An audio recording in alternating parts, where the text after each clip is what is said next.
ಜಗತ್ತಿನ ಶತ್ರು ಅಂತ ಅಂಬೇಡ್ಕರ್ ಹೇಳ್ತಾರೆ ಅನ್ನೋದನ್ನು ಈ ಪುಸ್ತಕ ಮತ್ತೆ ದೃಢೀಕರಣ ಮಾಡ್ತಾ ಇದೆ. ಹಿಂದುತ್ವಕ್ಕೂ ಅಂಬೇಡ್ಕರ್ಗೂ ಎಣ್ಣೆ ಸೀಗೆಕಾಯಿ ಅನ್ನೋದೊಂದು ಜನರಲ್ ಆಗಿರುವಂಥ ಅಸೆಂಪ್ಷನ್. ಅದಕ್ಕೆ ಕಾರಣ ಏನು ಅಂದರೆ ಅದು ಅಜ್ಞಾನ ಅಷ್ಟೇ. ಪಶ್ಚಿಮದಿಂದ ಅರಬ್ ದೇಶಗಳಿಂದ ಶತ್ರುಗಳು ಹೊರಗೆ ಬರೋದಕ್ಕೆ ನಮ್ಮವರ ಅನೈಕ್ಯತೆಯೇ ಕಾರಣ ಅನ್ನೋದನ್ನು ಹೇಳ್ತಾರೆ. So very serious thing. ನಾವು 79, ಉಳಿದವರೆಲ್ಲ ಸೇರ್ಕೊಂಡು 21. ಈಗಲೇ ಇಷ್ಟು ಭಯವನ್ನು ಹಿಂದೂಗಳು ತೋರಿಸಿದ್ರೆ ಈ ಪುಸ್ತಕ ಓದೋದಕ್ಕೆ ಇನ್ನೆಷ್ಟು ಧೈರ್ಯ ಬೇಕು. ಭಾರತದಲ್ಲಿ ಕಾಮನ್ ಸಿವಿಲ್ ಕೋಡ್ ತರುವಂಥದ್ದೇ ಅಂಬೇಡ್ಕರ್ ಅವರ ಯೋಚನೆ ಆಗಿತ್ತು. ಇಸ್ಲಾಂ ಬಗ್ಗೆ ಯಾರು ವೈಜ್ಞಾನಿಕವಾಗಿ ಪ್ರಶ್ನೆ ಕೇಳಿದ್ರೆ ಅವರೆಲ್ಲರೂ ಕೂಡ ಮಹಿಳೆಯರ ಪರ ಅನ್ನುವುದೇ ಅಂಬೇಡ್ಕರ್ ಅವರು ವಾದ. ನೀವು ಆಂಟಿ ಸೆಕ್ಯುಲರ್. ಹೌದು, ಭಾರತದಲ್ಲಿ ನೀವು ಆಂಟಿ ಸೆಕ್ಯುಲರ್ ಆಗ್ಬೋದು. You cannot become an anti national. Rama, Krishna, Buddha, ಉಪನಿಷತ್ತುಗಳು ಇತ್ಯಾದಿಗಳ ಚಿತ್ರವಿರುವ ಮೂಲ ಸಂವಿಧಾನದ ಪ್ರತಿಯನ್ನೇ ಸಾಮಾನ್ಯ ಜನಗಳಿಂದ ಮುಚ್ಚಿಡಲಾಯಿತು. ಮೊದಲನೇ ಹೆಂಡತಿಯ ಮಗ ಪ್ರಕಾಶ್ ಅಂಬೇಡ್ಕರ್ ಮತ್ತು ಅವರ ಎರಡನೇ ಪತ್ನಿ ಸವಿತಾ ಅಂಬೇಡ್ಕರ್ ಅವರ ನಡುವೆ ಕೋರ್ಟ್ ಕೇಸ್ ಆಗಿಬಿಟ್ಟು ಅದು ಅನೇಕ ವರ್ಷಗಳು ನಡೆದು 70ರ ದಶಕದಲ್ಲಿ ನಡೆಯಿತು. ಆ ಕಾಲದಲ್ಲಿದ್ದ ಕಾಂಗ್ರೆಸ್ನವರು ತುಂಬ ಚೆನ್ನಾಗಿ ಅದರ ಅಡ್ವಾಂಟೇಜ್ ತಗೊಂಡು RSS ಏನು ಮಾಡಿದೆ ಅಂತ ಹೇಳಿದ್ರೆ RSS ಅಂಬೇಡ್ಕರ್ ಅವ್ರನ್ನ ಶಾಖೆ ಕರ್ಕೊಂಡು ಬಂದಿದೆ. ಇದು ವಿರಾಮದಲ್ಲಿ ಓದುವ ಪುಸ್ತಕವಲ್ಲ, ಓದಿ ವಿರಾಮ ತಗೊಳ್ಬೇಕಾದ ಪುಸ್ತಕ. ಎದೆನಡಗಿಸುವ ಪುಸ್ತಕವನ್ನು ಓದಿ ನಾನು ಬಹಳ ದಿವಸ ಆಗಿತ್ತು. ಸಂವಿಧಾನದ ಬಗ್ಗೆ ಮಾತನಾಡುವ ಒಂದು ರೀತಿಯ ಒಂದು ಫ್ಯಾಷನಬಲ್ ರೀತಿ ಅದ್ರ ಬಗ್ಗೆ ಅವ್ರು ಪ್ರಸ್ತಾಪ ಮಾಡಿದರು. ಅದು ನನ್ನ ಏರಿಯಾ ಆಫ್ ಎಕ್ಸ್ಪರ್ಟೈಸ್ ಅಲ್ಲ, ಆದರೆ ನಾನು ಅವ್ರ ಮೇಲಿನ ಒಂದು ಪ್ರೀತಿಯಿಂದ ಈ ಸಬ್ಜೆಕ್ಟನ್ನು ಮಾತಾಡ್ತಾ ಇದ್ದೀನಿ. ಭಾಳ ಜನ ಅದನ್ನು ಮಾತನಾಡ್ತಾರೆ. ಆಮೇಲೆ ದೆಹಲಿಯ ಪಾರ್ಲಿಮೆಂಟಲ್ಲಿ ಅಕಸ್ಮಾತ್ ಹೇಗೋ ಪ್ರವೇಶ ಮಾಡಿರುವಂಥ ಒಬ್ಬರು ಸಂಸತ್ ಸದಸ್ಯರು ಅವಾಗವಾಗ ಒಂದು ಕೆಂಪು ಪುಸ್ತಕವನ್ನು ಅವರು ಕಾನ್ಸ್ಟಿಟ್ಯೂಷನ್ ಅಂತ ತೋರಿಸ್ತಾ ಇದ್ದಾರೆ. ಅದನ್ನು ಎಂದೂ ಅವ್ರು ಓಪನ್ ಮಾಡಿ ತೋರಿಸೇ ಇಲ್ಲ. ಅಂದರೆ ಓದಬೇಕಲ್ಲ, ಅದರ ಇಂಥ ಪೇಜಲ್ಲಿ ಇಂಥ ನಿಯಮ ಪರಿಚ್ಛೇದ ಹೀಗೆ ಹೇಳುತ್ತೆ ಅಂದರೆ. ಮತ್ತು ನೀವು ಯಾವುದೇ ಪ್ರಸಿದ್ಧ ಪುಸ್ತಕದ ಅಂಗಡಿಗೆ ಹೋದರೆ ನಾರ್ಮಲಿ 200 ರಿಂದ 250 ರೂಪಾಯಿ ಕಾನ್ಸ್ಟಿಟ್ಯೂಷನ್ ಸಿಗುತ್ತೆ. ದೊಡ್ಡ ದೊಡ್ಡ ಆಥರ್ಸ್ ಬರೆದಿರೋದು ಕೂಡ. ಯಾಕೆಂದರೆ ಸ್ಟೂಡೆಂಟ್ ಎಡಿಷನ್ನು, ಲಾ ಸ್ಟೂಡೆಂಟ್ಸು. ನನಗೆ ಅದೊಂದು ಅಭ್ಯಾಸ ಇದೆ. ಎಲ್ಲ ಪುಸ್ತಕದ ಅಂಗಡಿಗೆ ಹೋಗ್ತಾ ಇರ್ತೀನಿ. ಒಂದು ತಿಂಗಳಲ್ಲಿ ಒಂದು 7-8 ಅಂಗಡಿಗಾರು ಹೋಗ್ತೀನಿ. ನಾನು ತೊಗೊಳೋದು ಕಡಿಮೆ. ನನ್ನ ಏರಿಯಾ ಫಿಲಾಸಫಿ, ಇಂಡಾಲಜಿ ಈ ಥರ ವಿಷಯಗಳು. ಬಟ್ ಎಲ್ಲವನ್ನು ನೋಡ್ತೀನಿ. ಆಮೇಲೆ ಇದೊಂದು ಕಾನ್ಸ್ಟಿಟ್ಯೂಷನ್ ಪುಸ್ತಕ ಚೆನ್ನಾಗಿದೆಯಲ್ಲ, ಕೆಂಪು ಕಲ್ಲರದು, ಅಂದರೆ ಭಾನುವಾರ ಓದುವಂಥ ಪುಸ್ತಕ ಇದೆಯಲ್ಲ, ಆ ರೀತಿಯ ಇದನ್ನು ನೋಡಿದಾಗ ಅದು ಒಂದು 800-900 ರೂಪಾಯಿ ಇದೆ. ಇವ್ರು ಹೇಳೋದು, ಮೋದಿಯವರು ಮೊದಲನೇ ಬಾರಿ ಮಾತನಾಡಿದಾಗ ಪಾರ್ಲಿಮೆಂಟಲ್ಲಿ ಈ ಸರ್ಕಾರವನ್ನು ದೀನರಿಗೆ, ದಲಿತರಿಗೆ, ಶೋಷಿತರಿಗೆ, ವಂಚಿತರಿಗೆ ಸಮರ್ಪಣೆ ಮಾಡ್ತಾ ಇದ್ದೀನಿ ಅಂತ ಅವರು ಮೊದಲ ಬಾರಿಗೆ ಪ್ರಧಾನಮಂತ್ರಿಯಾದಾಗ ಮಾತಾಡಿದ್ರು. ಅದಕ್ಕೆ ಮುಂಚೆ ಯಾರೆಲ್ಲ ಇದ್ದರೂ ನಾವು ಅದನ್ನು ಮಾಡ್ತಿದ್ವಿ ದಲಿತರ ಪರವಾಗಿ ಅಂತಿದ್ರು. ಬಟ್ ನೀವು ಮಾರ್ಕೆಟಲ್ಲಿ ನಿನ್ನೆ ತನಕ 250 ರೂಪಾಯಿಗೆ ಸಿಗುವ ಪುಸ್ತಕವನ್ನು, ಅಂದರೆ ನಮ್ಮ ಸಂವಿಧಾನವನ್ನು, ಈಗ 900 ರೂಪಾಯಿಗೆ ಯಾಕೆ ಮಾರ್ತಿದ್ದೀರಾ? ಇದನ್ನು ಯಾರು ಕೊಂಡ್ಕೊಳ್ತಾರೆ? ಅದು ಇದ್ರ ಹಿಂದೆಯೇ ಯಾವ ಥರದ್ದು ಒಂದು ಕಮರ್ಷಿಯಲ್ ಆ್ಯಟಿಟ್ಯೂಡ್ ಇದೆ ಸಂವಿಧಾನವನ್ನು ಮುಂದೊಡ್ಡೋದ್ರ ಹಿಂದೆ ಅನ್ನೋದನ್ನು ನಾವು ನೋಡ್ಬೋದು. ಇವರು ಬೇರೆ ಬೇರೆ ಅಸ್ತ್ರಗಳನ್ನು ಗುರಾಣಿಯನ್ನಾಗಿ ಕಮ್ಯುನಿಸ್ಟ್ರಾಗಲಿ, ಇಸ್ಲಾಮಿನ ಭಯೋತ್ಪಾದನಾ ಸಿದ್ಧಾಂತವನ್ನು ಹೇಳೋರಾಗಲಿ, ಕ್ರಿಶ್ಚಿಯಾನಿಟಿಯ ಮತಾಂತರದ ವಿಚಾರವನ್ನು ಹೇಳೋರಾಗಲಿ ಅನೇಕ ಕಾಲಗಳಲ್ಲಿ ಅದನ್ನು ಬಳಸ್ಕೊಂಡು ಬಂದರು. ಇತ್ತೀಚಿನ ವರ್ಷಗಳಲ್ಲಿ ಅದನ್ನು ಸಂವಿಧಾನ ಏಕೈಕತೆ, ಅಂದರೆ ಕಾನ್ಸ್ಟಿಟ್ಯೂಷನಲಿಸಮ್ ಅಂತ ಹೇಳ್ಬೋದಾದಂಥ ಒಂದು ವಾದವನ್ನು, ಅಂಥದ್ದು ಯಾವುದೂ ಇಲ್ಲ ನಮ್ಮ ದೇಶದಲ್ಲಿ. ಕಾನ್ಸ್ಟಿಟ್ಯೂಷನಲಿಸಮ್ ಅಂತ ಇರೋಕ್ಕೆ ಸಾಧ್ಯನೇ ಇಲ್ಲ. ಕಾನ್ಸ್ಟಿಟ್ಯೂಷನ್ ಇದೆ. ನಾನು ಸುಧಾಕರ್ ಅವ್ರ ಜೊತೆ ಅನೇಕ ಸತಿ ಈ ವಿಷಯವನ್ನು ಮಾತನಾಡಿ ಅವರು ಅದನ್ನು ಭಾಳ ಚೆನ್ನಾಗಿ ಹೇಳಿದರು. ಭಾರತದಲ್ಲಿ ಭಾರತವೇ ಶ್ರೇಷ್ಠ. ಈ ಅಖಂಡವಾದ 16,000 ವರ್ಷಗಳ ಭಾರತೀಯ ಸಾಂಸ್ಕೃತಿಕ ಪ್ರವಾಹವೇ ಶ್ರೇಷ್ಠ. ಅದನ್ನು ಉಳಿಸಿ ಬೆಳೆಸ್ಕೊಳ್ಳೋದಕ್ಕೋಸ್ಕರ ನಮಗೆ ಸಂವಿಧಾನ ಅನ್ನೋದು ಈಗ ನಮಗೆ ಬೇಕಾಗಿರುವಂಥ ಒಂದು ಶಕ್ತಿ. ಮತ್ತು ಅದನ್ನು ನಾವೆಲ್ಲ ಕಾಪಾಡಿಕೊಂಡು ನಮ್ಮನ್ನು ನಾವು ಸಮೃದ್ಧವಾಗಿ ಮಾಡಿಕೊಂಡು ಸುಜಲಾ ಸುಫಲಾಂ ಮಲಯಜ ಶೀತಲಾಂ ಅಂತ ಮಾಡ್ಕೊಳ್ಳೋದೇ ಸಂವಿಧಾನದ್ದು. ಈ ಪಾರ್ಟು ಡಾಕ್ಟರ್ ಬಾಬಾ ಸಾಹೇಬ್ ಅಂಬೇಡ್ಕರ್ಗೆ ಗೊತ್ತಿರಲಿಲ್ವ? ಚೆನ್ನಾಗಿ ಗೊತ್ತಿತ್ತು. ಪ್ರಖರ ದೇಶಭಕ್ತರು ಅವರು. For example, constitution assembly debates ಎಲ್ಲ ಕನ್ನಡಕ್ಕೆ ಅನುವಾದ ಆಗಿದೆ.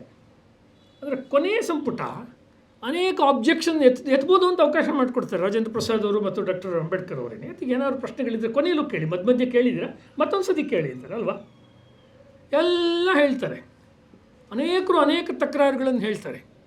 ಕೊನೆಯದಿಷ್ಟೆಲ್ಲ ಆದಮೇಲೆ ಎಲ್ಲರೂ ಇದಕ್ಕೆ ಸಿಗ್ನೇಚರ್ ಮಾಡ್ತಾರೆ. ಕೊನೆಗೆ ಯಾವುದನ್ನು ಯಾವ ಅಫಿಷಿಯಲ್ ಕಾಪಿನ ಮುಚ್ಚಿಡ್ಲಾಯ್ತೋ ಸೈನ್ ಮಾಡ್ತಾರೆ. ಅದಕ್ಕೆ ಸೈನ್ ಮಾಡಿದ ಮೇಲೆ ಸುಚೇತಾ ಕೃಪಲಾನಿಯವರು ಕೊನೆಗೆ ಒಂದೇ ಮಾತರಂ ಹಾಡ್ತಾರೆ. ಒಂದೇ ಮಾತರಂನೊಂದಿಗೆ ಕಾನ್ಸ್ಟಿಟ್ಯೂಷನ್ ಅಸೆಂಬ್ಲಿ ಅಂದರೆ ಸಂವಿಧಾನ ರಚನಾ ಸಭೆ ಅಧಿಕೃತವಾಗಿ ಸಮಾಪ್ತಿಯಾಗುತ್ತೆ.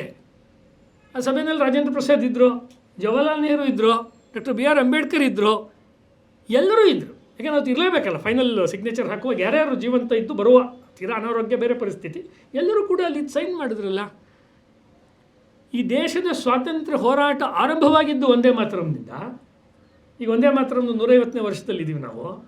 ಮತ್ತು ಒಂದೇ ಮಾತರಂನ ನೆನಪಿಸ್ಕೊಳ್ತಾ we the citizens, we the people of India ಅಂತ ನಮಗೆ ನಾವು ಸಂವಿಧಾನವನ್ನು ಸಮರ್ಪಣೆ ಮಾಡಿಕೊಂಡ್ವಿ. ಒಂದೇ ಮಾತರಂ ಹೊರಟೋಯ್ತು. ಆಮೇಲೆ ಅಂಬೇಡ್ಕರ್ ಅವ್ರಿಗೆ ಒಂದೇ ಮಾತರಂ ಬೇಕಾಗಿತ್ತಲ್ಲ, ಸಂವಿಧಾನ ಕರ್ತೃಗಳಿಗೆ ಒಂದೇ ಮಾತರಂ ಬೇಕಾಗಿತ್ತಲ್ಲ. That's the point. ಇದನ್ನು ಯಾರು ಹೇಳಲೇ ಇಲ್ಲ. ಅಂದರೆ ಈ ಪುಸ್ತಕ ಯಾಕೆ ಇಂಪಾರ್ಟೆಂಟು ಅಂತ ಹೇಳಿದ್ರೆ, ಸ್ನೇಹಿತರಾದ ಡಾಕ್ಟರ್ ಸುಧಾಕರ್ ಹೊಸಳ್ಳಿಯವರು ಬರೆದಿರುವ ನಾನೂ ಕಾಫಿರ ಅಂದರೆ ಇದು ಮುಂದೆ ಅಂಬೇಡ್ಕರ್ ಅವರು ಚಿತ್ರ ಹಾಕಿದ್ದಾರೆ. ಇದರಲ್ಲಿ ಭಾಳ ಇಂಟ್ರೆಸ್ಟಿಂಗ್ ಆಗಿರೋ ಚಿತ್ರ ಇದು. ಈ ಚಿತ್ರ ನೀವು ನೋಡಿದ್ರೆ, ಯಾಕೆಂದ್ರೆ ನನ್ನ ಪುಸ್ತಕದ ಬಗ್ಗೆನೇ ಮಾತನಾಡೋದು, ಉಳಿದ ಅದಕ್ಕಿಂತ ಡೆಪ್ತಲ್ಲಿರೋ ವಿಷಯವನ್ನು ಉಳಿದ ಹಿರಿಯರು ಮಾತನಾಡ್ತಾರೆ. ಈ ಚಿತ್ರ ಭಾಳ ಪ್ರಸಿದ್ಧವಾಗಿದ್ದು ರಾಷ್ಟ್ರೀಯವಾದಿಗಳ ವಲಯದಲ್ಲಿ ಅರುಣ್ ಶೌರಿಯವರ ವರ್ಷಿಪಿಂಗ್ ದಿ ಫಾಲ್ಸ್ ಗಾಡ್ಸ್ ಪುಸ್ತಕ ಬಂದಾಗ ಇದು ಪ್ರಸಿದ್ಧವಾಯಿತು. ಈ ಕವರ್ ಪೇಜಲ್ಲಿರೋ ಈ ಚಿತ್ರ ಇವರೆಷ್ಟು ಚೆನ್ನಾಗಿ ಕರಾರುವಕ್ಕಾಗಿ ಅದೇ ಚಿತ್ರ ತಗೊಂಡಿದ್ದಾರೆ ಅಂದರೆ, ಯಾಕೆಂದರೆ ಕಲೆ ಸಾಹಿತ್ಯ ಅದರಲ್ಲೆಲ್ಲ ಸಿಂಬಲ್ಸೇ ವರ್ಕ್ ಆಗೋದು. ಸಂಕೇತಗಳ ಮೂಲಕ ಒಡ್ಡೊಡ್ಡಾಗಿ ಹೊರಟೊಟ್ಟಾಗಿ ಮಾಡೋಕ್ಕಾಗಲ್ಲ. ಅದನ್ನೆಲ್ಲ ಇಲ್ಲಿ ತೋರಿಸಿದ್ದಾರೆ. ಇಲ್ಲಿ ಇವರು ಬೈ ಹೇಳ್ತಾ ಇರೋದು ಯಾವುದಕ್ಕೆ ಅಂತ ಹೇಳಿದ್ರೆ, ಕಾಫಿರ ತತ್ವವನ್ನು ವಿರೋಧ ಮಾಡುವ ಚಿಂತನೆಗಳಿಗೆ ಬೈ ಹೇಳ್ತಾ ಇದ್ದಾರೆ. Not otherwise. ಯಾವುದನ್ನು ಶೌರ್ಯವರು ಬಿಂಬಿಸಿದ್ರಲ್ಲ ಆ ರೀತಿ ಅಲ್ಲ ಅಂತ ಈ ಕವರ್ ಪೇಜನ್ನು ನೋಡುವಾಗಲೇ ಅನ್ನಿಸ್ತು. ಮತ್ತು ಇಲ್ಲಿ ಮೊನ್ನೆ ಹೋದ ವರ್ಷ ನಡೆದ ಪುಲ್ವಾಮಾದ ಹಿಂದೂಗಳ ಹತ್ಯೆ, ಅದನ್ನು ಟೂರಿಸ್ಟ್ ಅಟ್ಯಾಕ್ ಅಂತ ಕರೆದ್ರು. ಅವರೆಲ್ಲ ಹಿಂದೂಗಳವರು. ಅವರ ಪ್ಯಾಂಟನ್ನು ತೆಗೆದು ಚೆಕ್ ಮಾಡಿ ಕಲ್ಮ ಹೇಳು ಅಂತ ಹೇಳಿ ಅವ್ರನ್ನ ಹತ್ಯೆ ಮಾಡಿರಲ್ಲ. ಆಮೇಲೆ ಹೋಗಿ ಮೋದಿಗೆ ಹೇಳು ಅಂತ ಹೇಳಿ ಕಳಿಸಿದ್ದಾರೆ. ಮತ್ತು ಹೇಳಿದವ್ರು ಯಾರೋ ಅವರು ಪಾಕಿಸ್ತಾನದವರಲ್ಲ, ಅಲ್ಲೇ ಇರೋರು, ಕಾಶ್ಮೀರದಲ್ಲೇ ಇರುವಂಥ ಮುಸಲ್ಮಾನರು. ಆ ಚಿತ್ರವನ್ನೇ ಹಾಕಿದ್ದಾರೆ ಇಲ್ಲಿ. ಆ ಹೆಣ್ಮಗಳು ತನ್ನ ಗಂಡನ್ನು ತೊಡೆ ಮೇಲೆ ಹಾಕ್ಕೊಂಡು ಮೋಸ್ಟ್ಲಿ ಅವರು ಹನಿಮೂನ್ಗೆ ಹೋಗಿದ್ರು ಅಂತ ಕಾಣುತ್ತೆ. ಆ ಚಿತ್ರ ಇದು. ಇದನ್ನು ಹಾಕಿರೋದು ಹಿಂದೆ ಅವರ ಕಾಲದಲ್ಲಿ ಅಂಬೇಡ್ಕರ್ ಅವರು ಏನು ಪುಸ್ತಕವನ್ನು ಬರೆದ್ರೋ, ಏನೇನು ಎಚ್ಚರಿಕೆಗಳನ್ನು ಕೊಟ್ಟರೋ ಇಸ್ಲಾಂ ಬಗ್ಗೆ, ಅದೆಲ್ಲ ಏನೋ ಒಂದು ಐತಿಹಾಸಿಕ ಸಂಗತಿ ಅಂತ ಅಂದ್ಕೋಬೇಡಿ, ಅಂದರೆ ಆಗೋಗಿರೋ ವಿಷಯ ಅಂತ ಅಂದ್ಕೋಬೇಡಿ. ಅದು ಈಗಲೂ ನಡೀತಾ ಇದೆ. ನಮ್ಮ ಮನೆಯ ಬಾಗಿಲಿಗೆ ಬಂದಿದೆ ಅಲ್ಲ, ಬಂದೇ ಭಾಳ ವರ್ಷ ಆಗಿದೆ. ಹಾಗಾದ್ರೆ ಇದನ್ನು ಅವ್ರು ಆಕಸ್ಮಿಕವಾಗಿ ಹೇಳ್ತಾರೆ ಇಸ್ಲಾಂನ ಅಪಾಯದ ಬಗ್ಗೆ ಅಂಬೇಡ್ಕರ್ ಅವರು. ಇದನ್ನು ಅವ್ರು ಭಾಳ ಸರಿಯಾಗಿ ಹೇಳಿದಂತೆ ದೇವನೂರು ಮಹಾದೇವ ಇತ್ಯಾದಿಯಾಗಿ ಯಾರೂ ಅದನ್ನು ಹೇಳಲೇ ಇಲ್ಲ. ಆ್ಯಕ್ಚುಲಿ ಅವ್ರು ಹೇಳಿದ್ರು ಆ್ಯಕ್ಚುಲಿ ಹಿಂದೆ ಮಹಾದೇವ ಅವರು, ಈ ಸಮಾಜವನ್ನು ನೋಡಿದ್ರೆ ಏನು ಅನಿಸುತ್ತೆ ಅಂದರೆ, ಯಾರಿಗೂ ತೊಂದರೆ ಆಗದಿರೋ ಒಂದು ಬಾಂಬನ್ನು ತಯಾರು ಮಾಡಿ ತೊಂದರೆ ಮಾಡಬಾರ್ದು, ಅದನ್ನು ಅಗ್ರಹಾರದ ಮೇಲೆ ಹಾಕಬೇಕು ಅಂತ ಹೇಳಿದ್ದಾರೆ. ದೇವನೂರು ಮಹಾದೇವ ಹೇಳಿರೋ ಸ್ಟೇಟ್ಮೆಂಟ್ ಇದೆ. ಇದು ಆ್ಯಕ್ಚುಲಿ ಇದು ಜನಾಂಗ ನಿಂದನೆ. ಇದು ಹೆಂಗೆ ಆಗುತ್ತೆ? ನಡ್ಕೊಂಡು ಹೋಗ್ತಾ ಇದೆ, ಚಲ್ತಾ ಹೇ ಅನ್ನೋ ಮನೋಭಾವ. ಯಾವ ಇಸ್ಲಾಮಿನ ಒಂದು ಕಟ್ಟರ್ಪಂಥಿತನವನ್ನು ಅವರು ಹೇಳಿದರು, ಅದನ್ನು ಅವರು ಒಂದು ಸರ್ತಿ ಹೇಳಲಿಲ್ಲ, ಅನೇಕ ಸರ್ತಿ ಹೇಳಿದರು ಡಾಕ್ಟರ್ ಅಂಬೇಡ್ಕರ್ ಅವರು. ಕೊನೆಯಲ್ಲಿ ಥಾಟ್ಸ್ ಆನ್ ಪಾಕಿಸ್ತಾನ್ ಪುಸ್ತಕವನ್ನು 41ರ ಸಂದರ್ಭದಲ್ಲಿ ಬರೆದಾಗ, ಪಾಕಿಸ್ತಾನ್ ಪುಸ್ತಕವನ್ನು, Pakistan or partition of India, ಅದರೊಳಗಡೆನೂ ಕೂಡ ಇನ್ ಡೀಟೈಲ್ ಹೇಳಿದ್ದಾರೆ. ಇನ್ ಡೀಟೈಲ್ ಆ ಪುಸ್ತಕವನ್ನು, ಆ ವಿಷಯವನ್ನು ಹೇಳಿದ್ದಾರೆ. ಅಲ್ಲಿಗೂ ಮುಗಿಲಿಲ್ಲ. ಆ ಪುಸ್ತಕ ಚೆನ್ನಾಗಿ ಸೇಲ್ ಆಯಿತು. ಥ್ಯಾಕರೆ ಆ್ಯಂಡ್ ಕೋರ್ ಮಾಡಿದ ಪುಸ್ತಕ ತುಂಬ ಚೆನ್ನಾಗಿ ಅದು ಸೇಲ್ ಆಯಿತು. ಆ ಪುಸ್ತಕವನ್ನು ಗಾಂಧಿಯವರು ಕೂಡ ಅವರ ಶಿಷ್ಯರ ಮೂಲಕ ಓದಿಸ್ಕೊಂಡ್ರು. ಮೊಹಮ್ಮದ್ ಅಲಿ ಜಿನ್ನಾ ಕೂಡ ಅವರ ಅನುಯಾಯಿಗಳ ಮೂಲಕ, ಅಥವಾ ಅದನ್ನೇ ಓದ್ತಿದ್ನೇನೋ, ಓದಿಸ್ಕೊಂಡ್ರು. ಅದನ್ನೆಲ್ಲ ಬೇಕಾದಷ್ಟು ಕಡೆ ಕೋಟ್ ಮಾಡಿದ್ರು. ಅಂಬೇಡ್ಕರ್ ಹೆಸರನ್ನು ಹೇಳದೆ ಅದನ್ನು ಅವರು 2ನೇ ಎಡಿಷನಲ್ಲಿ ಬರೀತಾರೆ. ಈ ಪುಸ್ತಕ ಭಾಳ ಜನಪ್ರಿಯವಾಯಿತು. ಆದರೆ ಯಾರು ಈ ವಿಷಯ ಎಲ್ಲಿಂದ ತೊಗೊಳ್ತಾ ಇದ್ದೀವಿ ಅಂತ ಹೇಳ್ತಾ ಇಲ್ಲ. ಮುನ್ನುಡಿಯಲ್ಲಿ ಬರೆದಿದ್ದಾರೆ 2ನೇ ಎಡಿಷನ್ನಲ್ಲಿ. ಆದರೆ ಹೇಗೋ ಈ ಪುಸ್ತಕ ಅಟ್ಲೀಸ್ಟು ಫೇಮಸ್ ಆಯ್ತಲ್ಲ ಅದು ಅವ್ರು ಹೇಳ್ತಾರೆ. ಅವರು ಭಾಳ ಪ್ರಸಿದ್ಧವಾಗಿದ್ದಂಥ ಪುಸ್ತಕ ಅದು. ಆದಮೇಲೆ ವಿಭಜನೆ ಆಯಿತು. 67ನೇ ಸತಿ ವಿಭಜನೆ ಆಯಿತು. ಅದು ಮೊದಲನೇ ವಿಭಜನೆ ಅಲ್ಲ.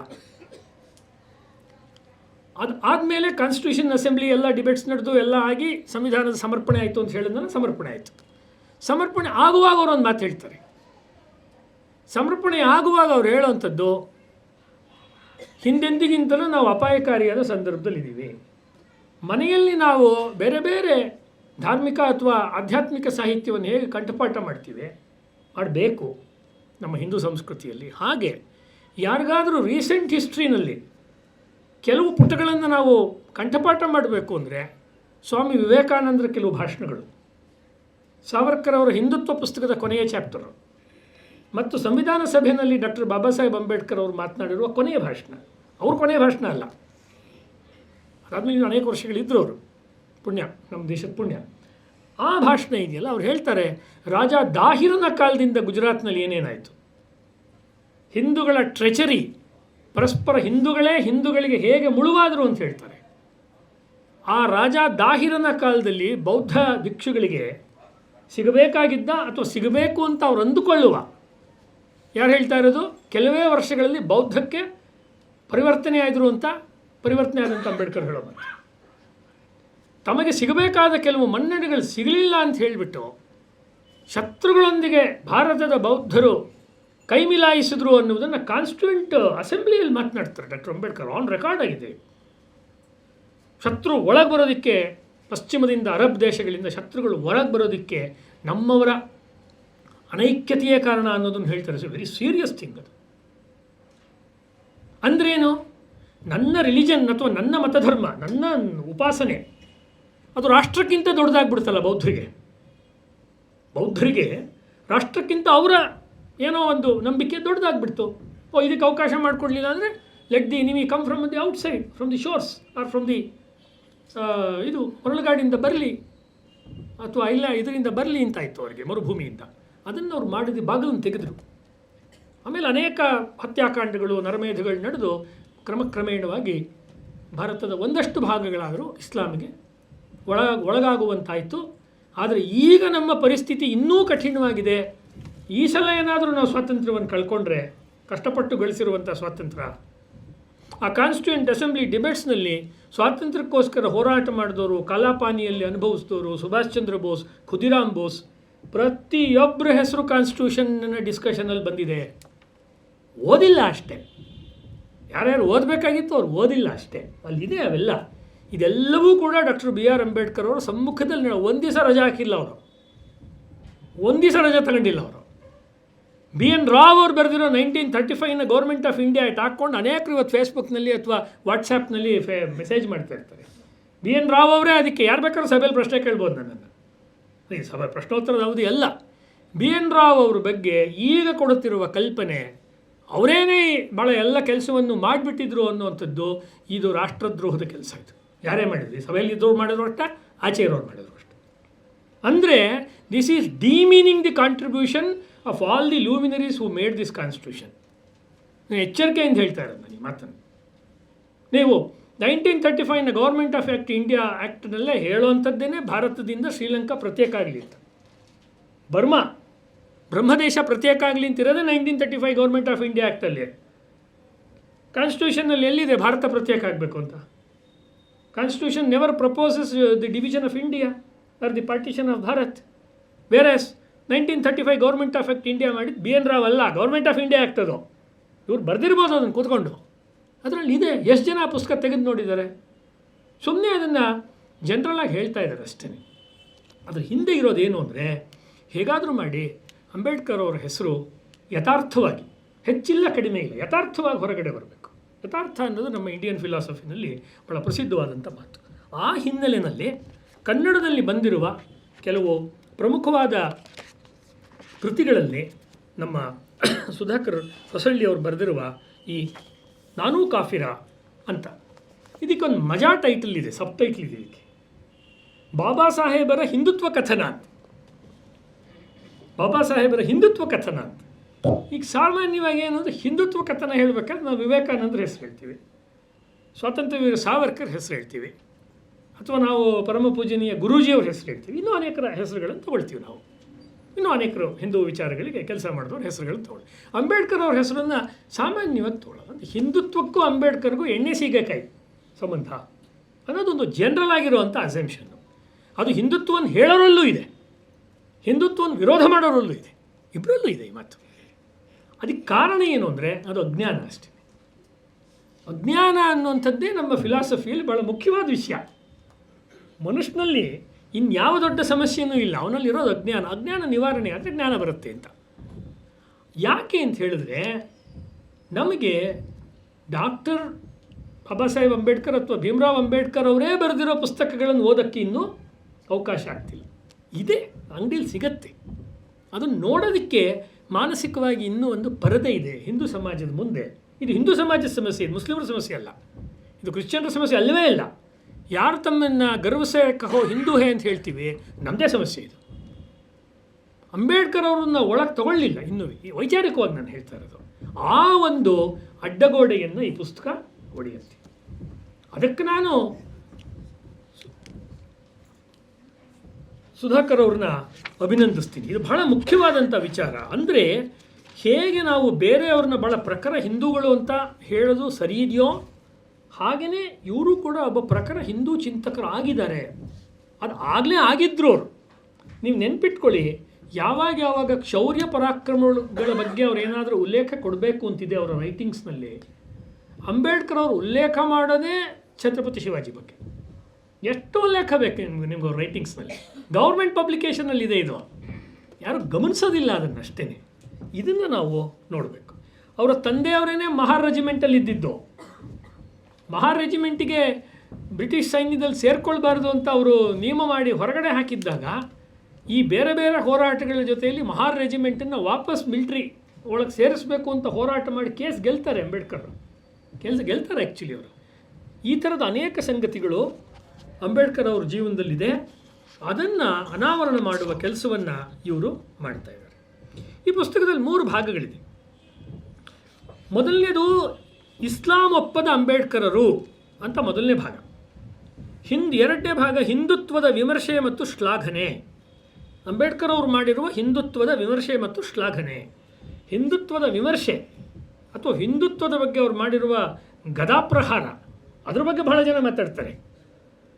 ಅವರು ಅದನ್ನು ಹೊಗಳಿರೋದು, ಮೆಚ್ಚಿಕೊಂಡಿರುವಂಥ ಭಾಗಗಳನ್ನು ಹೇಳೋದನ್ನು ನಾವು ಕೇಳುವುದು ಬಹಳ ಕಡಿಮೆ. ಕೊನೆಯ ಭಾಗ ಅಂಬೇಡ್ಕರ್ ಮತ್ತು ಭಾರತೀಯತೆ. ಭಾಳ ಚೆನ್ನಾಗಿರುವ ರೀತಿಯಲ್ಲಿ ಇದರ ಪುಸ್ತಕ ಸಂಯೋಜನೆಗೊಂಡಿದೆ. ಮತ್ತಿದರ ಇನ್ನೊಂದು ವಿಶೇಷ ಅಂಶ ಅಂದರೆ ಕೊನೆಯಲ್ಲಿ ಲೇಖಕರು ಒಂದು ಸಮಾರೋಪ, ಅವ್ರದ್ದೊಂದು ಕನ್ಕ್ಲೂಷನ್ ರೀತಿಯಲ್ಲಿ ಮಾಡಿ, ಉಪಸಂಹಾರ ಮಾಡಿ, ಅದಾದಮೇಲೆ 5 ಒಂದು ಅನುಬಂಧಗಳನ್ನು ಕೊಡ್ತಾರೆ. ಆಧಾರವೂ ಸೇರಿದಂತೆ ಅನುಬಂಧಗಳನ್ನು ಕೊಡ್ತಾರೆ. ಆ ಅನುಬಂಧಗಳಲ್ಲಿ ಪ್ರಪಂಚದಲ್ಲಿ ಬೇರೆ ಬೇರೆ ಕಡೆ ಕಾಫಿರರ ಮೇಲೆ ನಡೆದಿರೋ ದಾಳಿಗಳು, ಅಂದರೆ ಇಸ್ಲಾಮಿನ ಮೂಲಕ, ಇಸ್ಲಾಮನ್ನು ನಂಬದೇ ಇರೋರ ಮೇಲೆ ಆಗಿರುವಂಥ ದಾಳಿಗಳ ಕರೆಕ್ಟಾಗಿರೋ ಅಂಕಿಅಂಶಗಳನ್ನು ಕೊಡ್ತಾರೆ. ಭಾರತದಲ್ಲಿ ಅಂದು ಮತ್ತು ಇಂದು ವಿಭಜನೆಯಿಂದ ಹಿಡಿದು ಇವತ್ತಿನ ತನಕ ಹಿಂದೂ ಮತ್ತು ಮುಸ್ಲಿಮರ ಜನಸಂಖ್ಯೆ, ಇದರಲ್ಲಿ ಆಗಿರುವಂಥ ಅನುಪಾತ, ಅದರ ರೇಷಿಯೋ ಹೇಗೆ ಬದಲಾಗಿದೆ ಅನ್ನುವುದನ್ನು ತುಂಬ ಚೆನ್ನಾಗಿ ಕೊಟ್ಟಿದ್ದಾರೆ. ಅಂದರೆ ಜನಸಂಖ್ಯೆಯನ್ನು ಚೆನ್ನಾಗಿ ಕೊಟ್ಟಿದ್ದಾರೆ. ಜನಸಂಖ್ಯೆ ಅನುಪಾತ ವ್ಯತ್ಯಾಸ ಆಗಿ ಚೆನ್ನಾಗಿದೆ ಅಂತ ಅರ್ಥ ಅಲ್ಲ, ಆ ರೀತಿ ಕೊಟ್ಟಿದ್ದಾರೆ.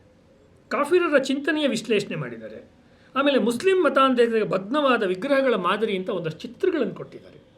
ಯಾವ ನಮ್ಮ ಹಿಂದೂ ದೇವಸ್ಥಾನಗಳು ಭಗ್ನವಾಯಿತು, ನಮ್ಮ ಅಜ್ಜಂಪುರ ಮಂಜುನಾಥ್ ಅವರು ಅನುವಾದ ಮಾಡಿರೋ ಸೀತಾರಾಮ್ ಗೋಯಲ್ ಅವರ ಪುಸ್ತಕದಿಂದ ಅವರು ಉಲ್ಲೇಖಗಳನ್ನು ಕೊಟ್ಟಿದ್ದಾರೆ ಆ ಭಾಗದಲ್ಲಿ. ಮತ್ತು ಗ್ರಂಥಕ್ಕೆ ಆಧಾರಗಳನ್ನು ಕೊಟ್ಟಿದ್ದಾರೆ. ಇವತ್ತಿನ ಆಧುನಿಕತೆಗೆ ತಕ್ಕಂತೆ ಕೆಲವು ಮುಖ್ಯವಾದ ಇಂಟರ್ವ್ಯೂಗಳು, ಲೇಖನಗಳಿಗೆ QR ಕೋಡ್ಗಳನ್ನು ಕೊಟ್ಟಿದ್ದಾರೆ. ಈ ಮೊಬೈಲಲ್ಲಿ ಸ್ಕ್ಯಾನ್ ಮಾಡಿ ತಕ್ಷಣ ಆ ಲೇಖನದ ಕಡೆಗೆ ಅದ್ರ ಕಡೆಗೆ ಹೋಗ್ಬೋದು. ಈ ರೀತಿ ವಿಷಯವನ್ನು ಕೊಟ್ಟಿದ್ದಾರೆ. ಅಂದರೆ ಅದರಲ್ಲಿ ಹೇಳ್ತಾರಲ್ಲ, ಬಚನಾ ಮುಷ್ಕಿಲ್ ಹೇ ಅಂತ ಹಿಂದಿ ಸಿನಿಮಾದಲ್ಲಿ, ಆ ಥರ ಇದನ್ನು ಓದಿದ ಮೇಲೆ ಅಂಬೇಡ್ಕರ್ ಅವರು ಹಿಂದೂ ವಿಚಾರವನ್ನು, ಭಾರತೀಯ ವಿಚಾರವನ್ನು ಹೇಳಿದರು ಅನ್ನೋದು ಸಹಜವಾಗಿಯೇ ನಮಗೆ ಗೊತ್ತಾಗುತ್ತೆ. ಅಂದರೆ ಅದಕ್ಕೆ ನಾವು ದ್ರಾವಿಡ ಪ್ರಾಣಾಯಾಮ ಮಾಡಬೇಕಾಗಿಲ್ಲ. ಹಾಗಾದ್ರೆ ಇದು ಯಾಕೆ ಗೊತ್ತಾಗಲಿಲ್ಲ ಅಂದರೆ, ಈ ಪುಸ್ತಕದಲ್ಲೇ ಅವರು ಕೊಡುವಂತೆ ಬೇರೆ ಬೇರೆ ಚಾಪ್ಟರ್ಗಳನ್ನು ನಿಮಗೆ ಒಂದು ಸೀಮಿತ ಅವಧಿನಲ್ಲಿ ನಾನು ಪರಿಚಯ ಮಾಡೋದಕ್ಕೆ ಪ್ರಯತ್ನ ಮಾಡ್ತೀನಿ. ಮತ್ತು ನನ್ನನ್ನು ಅವ್ರು ಕೇಳ್ಕೊಂಡಿದ್ರು ಈ ಪುಸ್ತಕಕ್ಕೆ ಒಂದು ಮುನ್ನುಡಿ ಬರ್ಕೊಡಿ ಅಂತ. ನಾನು ಅದನ್ನು ಒಪ್ಕೊಂಡು ತುಂಬ ಪ್ರೀತಿಯಿಂದ ಇದಕ್ಕೆ ಮುನ್ನುಡಿಯನ್ನು ಬರೆದಿದ್ದೀನಿ. ಅದನ್ನೇ ನಾನು ಎಲ್ಲ ವಿಷಯ ಹೇಳಲ್ಲ. ಒಂದು ವಿಷಯ ನೀವು ಗಮನಿಸ್ಬೋದು ಅಂತ ಹೇಳಿದ್ರೆ, ಅಂಬೇಡ್ಕರ್ ಅವರು ಭಾಳ ಮೆಚ್ಕೊಂಡಂಥ ಒಬ್ಬ ಇಸ್ಲಾಮಿನ ಬಗ್ಗೆ ಅಧ್ಯಯನಕಾರ ಅಂದರೆ ಡಾಕ್ಟರ್ ಟೈಟಸ್ನ ಪುಸ್ತಕವನ್ನು ಅವ್ರು ಕೋಟ್ ಮಾಡ್ತಾರೆ. ಇವತ್ತಿಗೂ ಇಂಟರ್ನೆಟ್ನಲ್ಲಿ ಟೈಟಸ್ ಪುಸ್ತಕ ಸಿಗುತ್ತೆ, ಆಸಕ್ತರು ಅದನ್ನು ನೋಡಿ. ಆತ ಬರೆದಿರುವ ಇಸ್ಲಾಮಿನ ಬಗ್ಗೆ ಬರೆದಿರೋ ಪುಸ್ತಕವನ್ನು ಅವರು ಅನೇಕ ಕಡೆಗಳಲ್ಲಿ ಕೋಟ್ ಮಾಡ್ತಾರೆ. ಅದರ ಜೊತೆ ನಾನೊಂದು ಪುಸ್ತಕವನ್ನು ಸೂಚಿಸಿದ್ದೀನಿ ಮುನ್ನುಡಿನಲ್ಲಿ. ಅದು ಇಬ್ನ್ ವರಾಕ್ ಬರೆದಿರೋ ಪುಸ್ತಕ, ಲಿವಿಂಗ್ ಇಸ್ಲಾಂ ಅನ್ನೋ ಪುಸ್ತಕ ಇದೆ. ಇನ್ನೂ ಅನೇಕ ಉತ್ತಮವಾದ ಪುಸ್ತಕಗಳು ಇಬ್ನ್ ವರಾಕ್ ಬರೆದಿದ್ದಾನೆ. ಅದು ಓದಬೇಕಾದ ಪುಸ್ತಕ. ಅದು ಓದದೇ ಇರುವಂಥದ್ದೇ ನಮ್ಮ ಸಮಸ್ಯೆ ಆಗಿರುವಂಥದ್ದು. ಮತ್ತು ಈ ಪುಸ್ತಕದ ಮುನ್ನುಡಿನಲ್ಲಿ ಅವ್ರು ಏನು ಮಾಡಿದ್ದಾರೆ ಅಂದರೆ ಸೀದಾ ಮುನ್ನುಡಿ ಅಂದರೆ ಲೇಖಕರ ಮಾತಿನಲ್ಲಿ ಅವ್ರು ಹೇಗೆ ಶುರು ಮಾಡಿದ್ದಾರೆ ಅಂದರೆ ಲೇಖಕನ ಅರಿಕೆ, ಲೇಖಕನ ಮಾತು ಹಾಗೆ ಬರೆದಿಲ್ಲ. ಭಾಳ ಇಂಟ್ರೆಸ್ಟಿಂಗ್ ಅಂದರೆ ಕಾಫಿರನ ಮಾತು ಅಂತ ಬರೆದಿದ್ದಾರೆ. ಇವರೊಬ್ಬರು ಕಾಫಿರ, ನಾವು ಕಾಫಿರರು ಇಸ್ಲಾಂ ದೃಷ್ಟಿಯಿಂದ. ಯಾರ್ಯಾರು ಇಸ್ಲಾಮನ್ನ ಭಾಳ ಅಚ್ಚೆಹೆ ಅಂತ ಹೇಳ್ತಾ ಇದ್ದಾರೆ ಅವರೂ ಕಾಫಿರ್ರೆ. ಯಾರು ಅದಕ್ಕೆ ಈದ್ ಮುಬಾರಕ್ ಹೇಳ್ತಾ ಇದ್ದಾರೆ ಅವರೂ ಕಾಫಿರ್ರೆ ಇಸ್ಲಾಂ ದೃಷ್ಟಿಯಿಂದ. ಅದು ಒಂದು ಉದಾಹರಣೆ ಕೊಡೋದಾದರೆ ಸಲೀಂ ವಸ್ತಿ ಅಂತ ಒಬ್ಬರು ಎಕ್ಸ್ ಮುಸ್ಲಿಂ 4-5 ದಿನಗಳ ಹಿಂದೆ ಅವರ ಫರೀದಾಬಾದ್ ಅಂತ ಕಾಣುತ್ತೆ ಅವರ ಅಂಗಡಿ, ಸಣ್ಣ ಅಂಗಡಿಗೆ ನುಗ್ಗಿ ಅವರಿಗೆ ಕುತ್ತಿಗೆಗೆ ಹಲವಾರು ಬಾರಿ ಅವರಿಗೆ ಚುಚ್ಚಿ ಎದೆಗೆ ಚುಚ್ಚಿ ಇವತ್ತು ಅದನ್ನು ಫೇಸ್ಬುಕ್ನಲ್ಲಿ ಒಬ್ಬರು ವಿಡಿಯೋ ಶೇರ್ ಮಾಡ್ಕೊಂಡಿದ್ದಾರೆ ಸ್ನೇಹಿತರು. ಚುಚ್ಚಿ ಅದನ್ನು ಹಾಕಿದ್ದಾರೆ.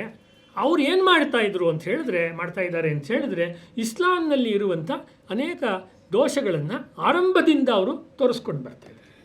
ಕುರಾನ್ನಲ್ಲಿ ಏನೇನಿದೆ, ಹದೀಸ್ಗಳಲ್ಲಿ ಏನೇನಿದೆ, ಮತ್ತೊಂದರಲ್ಲಿ ಏನಿದೆ ಅಂತ. ನಾನು ಫೇಸ್ಬುಕ್ನಲ್ಲಿ ಒಂದು ಅಬ್ಸರ್ವ್ ಮಾಡಿದ್ದೀನಿ ಸರ್. ಯಾವಾಗ ನಾನು ಇಸ್ಲಾಂ ಬಗ್ಗೆ ತುಂಬ ಕಠಿಣವಾದಂಥ ಯಥಾರ್ಥವಾದ ಮಾತುಗಳನ್ನು ಬರಿತೀನಿ, ನನಗೆ ಯಾವುದೋ ಒಂದು ಅವಾರ್ಡ್ ಬಂತು ಅಂದರೆ ಒಂದು 100 ಜನ ರೆಡ್ ಹಾರ್ಟ್ ಒತ್ತಿರ್ತಾರೆ. ಇದ್ರ ಬಗ್ಗೆ ಮಾಡಿದ್ರೆ ಇಬ್ಬರು ಲೈಕ್ ಮಾಡಲ್ಲ, ಇಬ್ಬರು ಅದಕ್ಕೆ ಶೇರ್ ಮಾಡಲ್ಲ. ನನ್ನ ಫೇಸ್ಬುಕ್ ಪೋಸ್ಟನ್ನು ಶೇರ್ ಮಾಡಿ ಅಂತ ಹೇಳ್ತಿಲ್ಲ, ಇದು ಭೀತಿಯಿಂದ ಕೂಡಿರುವ ಹಿಂದೂ ಸಮಾಜ ಅಂತ ಹೇಳ್ತಾ ಇದ್ದೀನಿ. ಯಾವಾಗ ನಾವು 79, ಉಳಿದವರೆಲ್ಲ ಸೇರಿಕೊಂಡು 21, ಈಗ ಮುಂದೆ ಹೆಂಗಿದೆ? ಈಗಲೇ ಇಷ್ಟು ಭಯವನ್ನು ಹಿಂದೂಗಳು ತೋರಿಸಿದ್ರೆ ಈ ಪುಸ್ತಕ ಓದೋದಕ್ಕೆ ಇನ್ನೆಷ್ಟು ಧೈರ್ಯ ಬೇಕು. ಮತ್ತು ಸಲೀಂ ವಾಸ್ತಿಯನ್ನು ಅವರು ಅಷ್ಟು ಚೆನ್ನಾಗಿ ಚುಚ್ಚಿಕೊಳ್ತಾರಲ್ಲ ಅವ್ರನ್ನ ಆಸ್ಪತ್ರೆಯಲ್ಲಿದ್ದಾರೆ ಅವರು. ಪಾಪ ಎಲ್ಲರೂ ಸಾವಿರಾರು ಜನ ಹಿಂದೂಗಳು ಅವ್ರಿಗೋಸ್ಕರ ಪ್ರಾರ್ಥನೆ ಮಾಡ್ತಾ ಇದ್ದಾರೆ, ಸಲೀಂ ವಾಸ್ತಿಗೋಸ್ಕರ. ನೀವು ಅವ್ರ ವೀಡಿಯೋಗಳನ್ನು ನೋಡಿ ಸುಸ್ತಾಗಿಬಿಡ್ತೀರ ನೀವು ಅವ್ರ ಮಾತನ್ನು ನೋಡಿದ್ರೆ, ಕೇಳಿಸ್ಕೊಂಡ್ರೆ. ಒಂದು ಪಾಡ್ಕಾಸ್ಟಲ್ಲಿ ಒಬ್ಬ ಹುಡುಗ ಅವರನ್ನು ಇಂಟರ್ವ್ಯೂ ಮಾಡ್ತಾನೆ, ಈ ಸಬ್ಜೆಕ್ಟೇ ಅದು, ನಾನು ಕಾಫಿರ. ಅವಾಗ ಹುಡುಗ ಹೇಳ್ತಾನೆ, ಇದು ನಾನು ಸುಮ್ಮನೆ ಒಂದು ವಿಷಯಕ್ಕೋಸ್ಕರ ಪಾಡ್ಕಾಸ್ಟ್ ಮಾಡ್ತಾಯಿದ್ದೀನಿ ಅಂತ. ಅವನೇನು ಹೇಳ್ತಾರೆ, ಸಲೀಂ ವಾಸ್ತಿ ನೀನೇನೋ ಬಚಾವಾಗ್ಬಿಟ್ಟೆ ಅಪ್ಪ, ನಾನು ಹಂಗೆ ಹೇಳಲ್ಲ, ಏನಿದೆಯೋ ಹೇಳ್ತಾ ಇದ್ದೀನಿ, ನಾನೇ ಜವಾಬ್ದಾರಿ ಇದಕ್ಕೆ ಅಂತ ಹೇಳ್ತಾರೆ. ಎಷ್ಟು ಧೈರ್ಯ ಇರಬೇಕು ಅವ್ರಿಗೆ. ಅವ್ರು ಹೇಳ್ತಾರೆ, ನಾನು ಇವಾಗಲೂ ಕೂಡ ನನಗೆ ಮುಸ್ಲಿಮರು ಸ್ನೇಹಿತರಿದ್ದಾರೆ, ಅವರ ಮನೆಗಳಲ್ಲಿ ಫಂಕ್ಷನ್ಗೆ ಹೋಗ್ತೀನಿ, ವಿಶ್ ಮಾಡ್ತೀನಿ, ಊಟ ಮಾಡ್ತೀವಿ, ಎಲ್ಲ ಮಾಡ್ತೀವಿ. ನಾನು ಹೇಳ್ತಾ ಇರೋದು, ನಿಮ್ಮಲ್ಲಿ ಶಿಕ್ಷಣ ಬೆಳಿಬೇಕಾದ್ರೆ, ನಿಮ್ಮಲ್ಲಿ ಅಭಿವೃದ್ಧಿ ಆಗಬೇಕಾದ್ರೆ ನೀವು ಇದನ್ನು ಬಿಡಿ, ಇದು ಮನುಷ್ಯರಿಗೆ ಹೇಳಿ ಮಾಡಿಸಿದ್ದಲ್ಲ ಅಂತ ಹೇಳ್ತಾರೆ ಅವರು. ಅದಕ್ಕೋಸ್ಕರ ಅವರು ಕಾಫಿರಲ್ಲ, ಅವ್ರ ಹಣೆಗೆ ಗಂಧ ತಿಲಕ ಕುಂಕುಮ ಇಡ್ತಾ ಇದ್ದವರಲ್ಲ, ಕ್ರಾಸ್ ಶಿಲುಬೆ ಹಾಕ್ತಾ ಇದ್ದವರಲ್ಲ, ಅಥವಾ ನಾನು ನಾಸ್ತಿಕ ಅಂತ ಹೇಳುವ ನಾಸ್ತಿಕರಲ್ಲ. ಅವರು ಅದ್ರ ಒಳಗಡೆ ಇದ್ದವರು. ಮತ್ತು ಅವ್ರು ಹೇಳ್ತಾರೆ, ನಮಗಿವಾಗ ಬೇಕಾಗಿರುವಂಥದ್ದು ನಾಸ್ತಿಕತೆ ಅಂತ. ವೈ ಆಮ್ ಎನ್ ಏಥಿಯಿಸ್ಟ್ ಅನ್ನೋ ಪುಸ್ತಕವನ್ನು ಬರ್ಟ್ರಂಡ್ ರಸಲ್ ಬರೆದಿದ್ದಾರೆ. ನಾನು ಹೇಗೆ ಏಥಿಯಿಸ್ಟ್ ಅಂತ ಹೇಳಿ ಕ್ರಿಶ್ಚಿಯಾನಿಟಿ ಒಳಗಡೆ ಏಥಿಯಿಸಮ್ ಅಂತ ಒಂದು ಬೇಕು, ನಾಸ್ತಿಕವಾದ. ಅಂದರೆ ನಾವು ಇನ್ನೆಲ್ಲೂ ಕನ್ವರ್ಟ್ ಆಗಲ್ಲ, ನಾವು ಇದನ್ನು ಒಪ್ಪಲ್ಲ ಅಷ್ಟೇ, ಅದನ್ನೂ ಸಹಿಸೋದಿಲ್ಲ.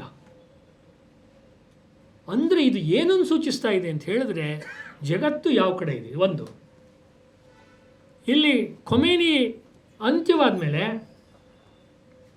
ಯಾವ ಖೊಮೇನಿ? ಸಲ್ಮಾನ್ ರಶ್ದಿ ಸೆಟಾನಿಕ್ ವರ್ಸಸ್ ಪುಸ್ತಕವನ್ನು ಭಾರತದ ಲೇಖಕ, ಮುಂಬೈ, ಆತ ಬರೆದ್ರೆ ಅಲ್ಲಿ ಕೂತ್ಕೊಂಡು ಫತ್ವಾ ಹೊರಡಿಸ್ತಾರೆ. ಫತ್ವಾ ಅಂದರೆ ಅದು ಇಂಟರ್ನ್ಯಾಷನಲ್ ಯಾರು ಬೇಕಾದ್ರೂ ಹೊರಡಿಸ್ಬೋದು. ಈಗಲೂ ಇದೆ ಅದು. ಹೋದ ವರ್ಷ 2 ವರ್ಷದ ಹಿಂದೆ ಅವರೆಲ್ಲ ಹೊರಗಡೆ ಕಾಣಿಸ್ಕೊಂಡ್ರು ಅಂತ ಓಪನ್ ಒಂದು ಸಾಹಿತ್ಯ ಕಾರ್ಯಕ್ರಮದಲ್ಲಿ ಬಂದು ಅವ್ರಿಗೆ ಚುಚ್ಚಿದ್ದಾರೆ, ಕಣ್ಣೋಟಾಗಿದೆ ಅವ್ರಿಗೆ.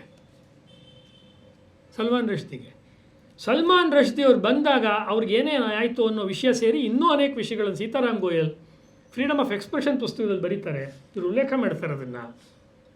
ಸಲ್ಮಾನ್ ರಶ್ದಿ ಅವರ ಸೆಟಾನಿಕ್ ವರ್ಸಸ್ ಕಾದಂಬರಿ, ಅದು ಹಿಸ್ಟ್ರಿ ಅಲ್ಲ, ಕಾದಂಬರಿ ಪುಸ್ತಕ, ಅದು ಕ್ರಿಯೇಟಿವ್ ವರ್ಕು. ಬಂದರೆ ಅದು ಕೆಲವೇ ದಿನಕ್ಕೆ ಜಪಾನಿ ಭಾಷೆಗೆ ಅನುವಾದ ಆದರೆ, ಜಪಾನಿ ಭಾಷೆಯ ಅನುವಾದಕರನ್ನು ಜಪಾನ್ನಲ್ಲಿ ಹತ್ಯೆ ಮಾಡ್ತಾರೆ. ಯಾರು ಮಾಡೋದು?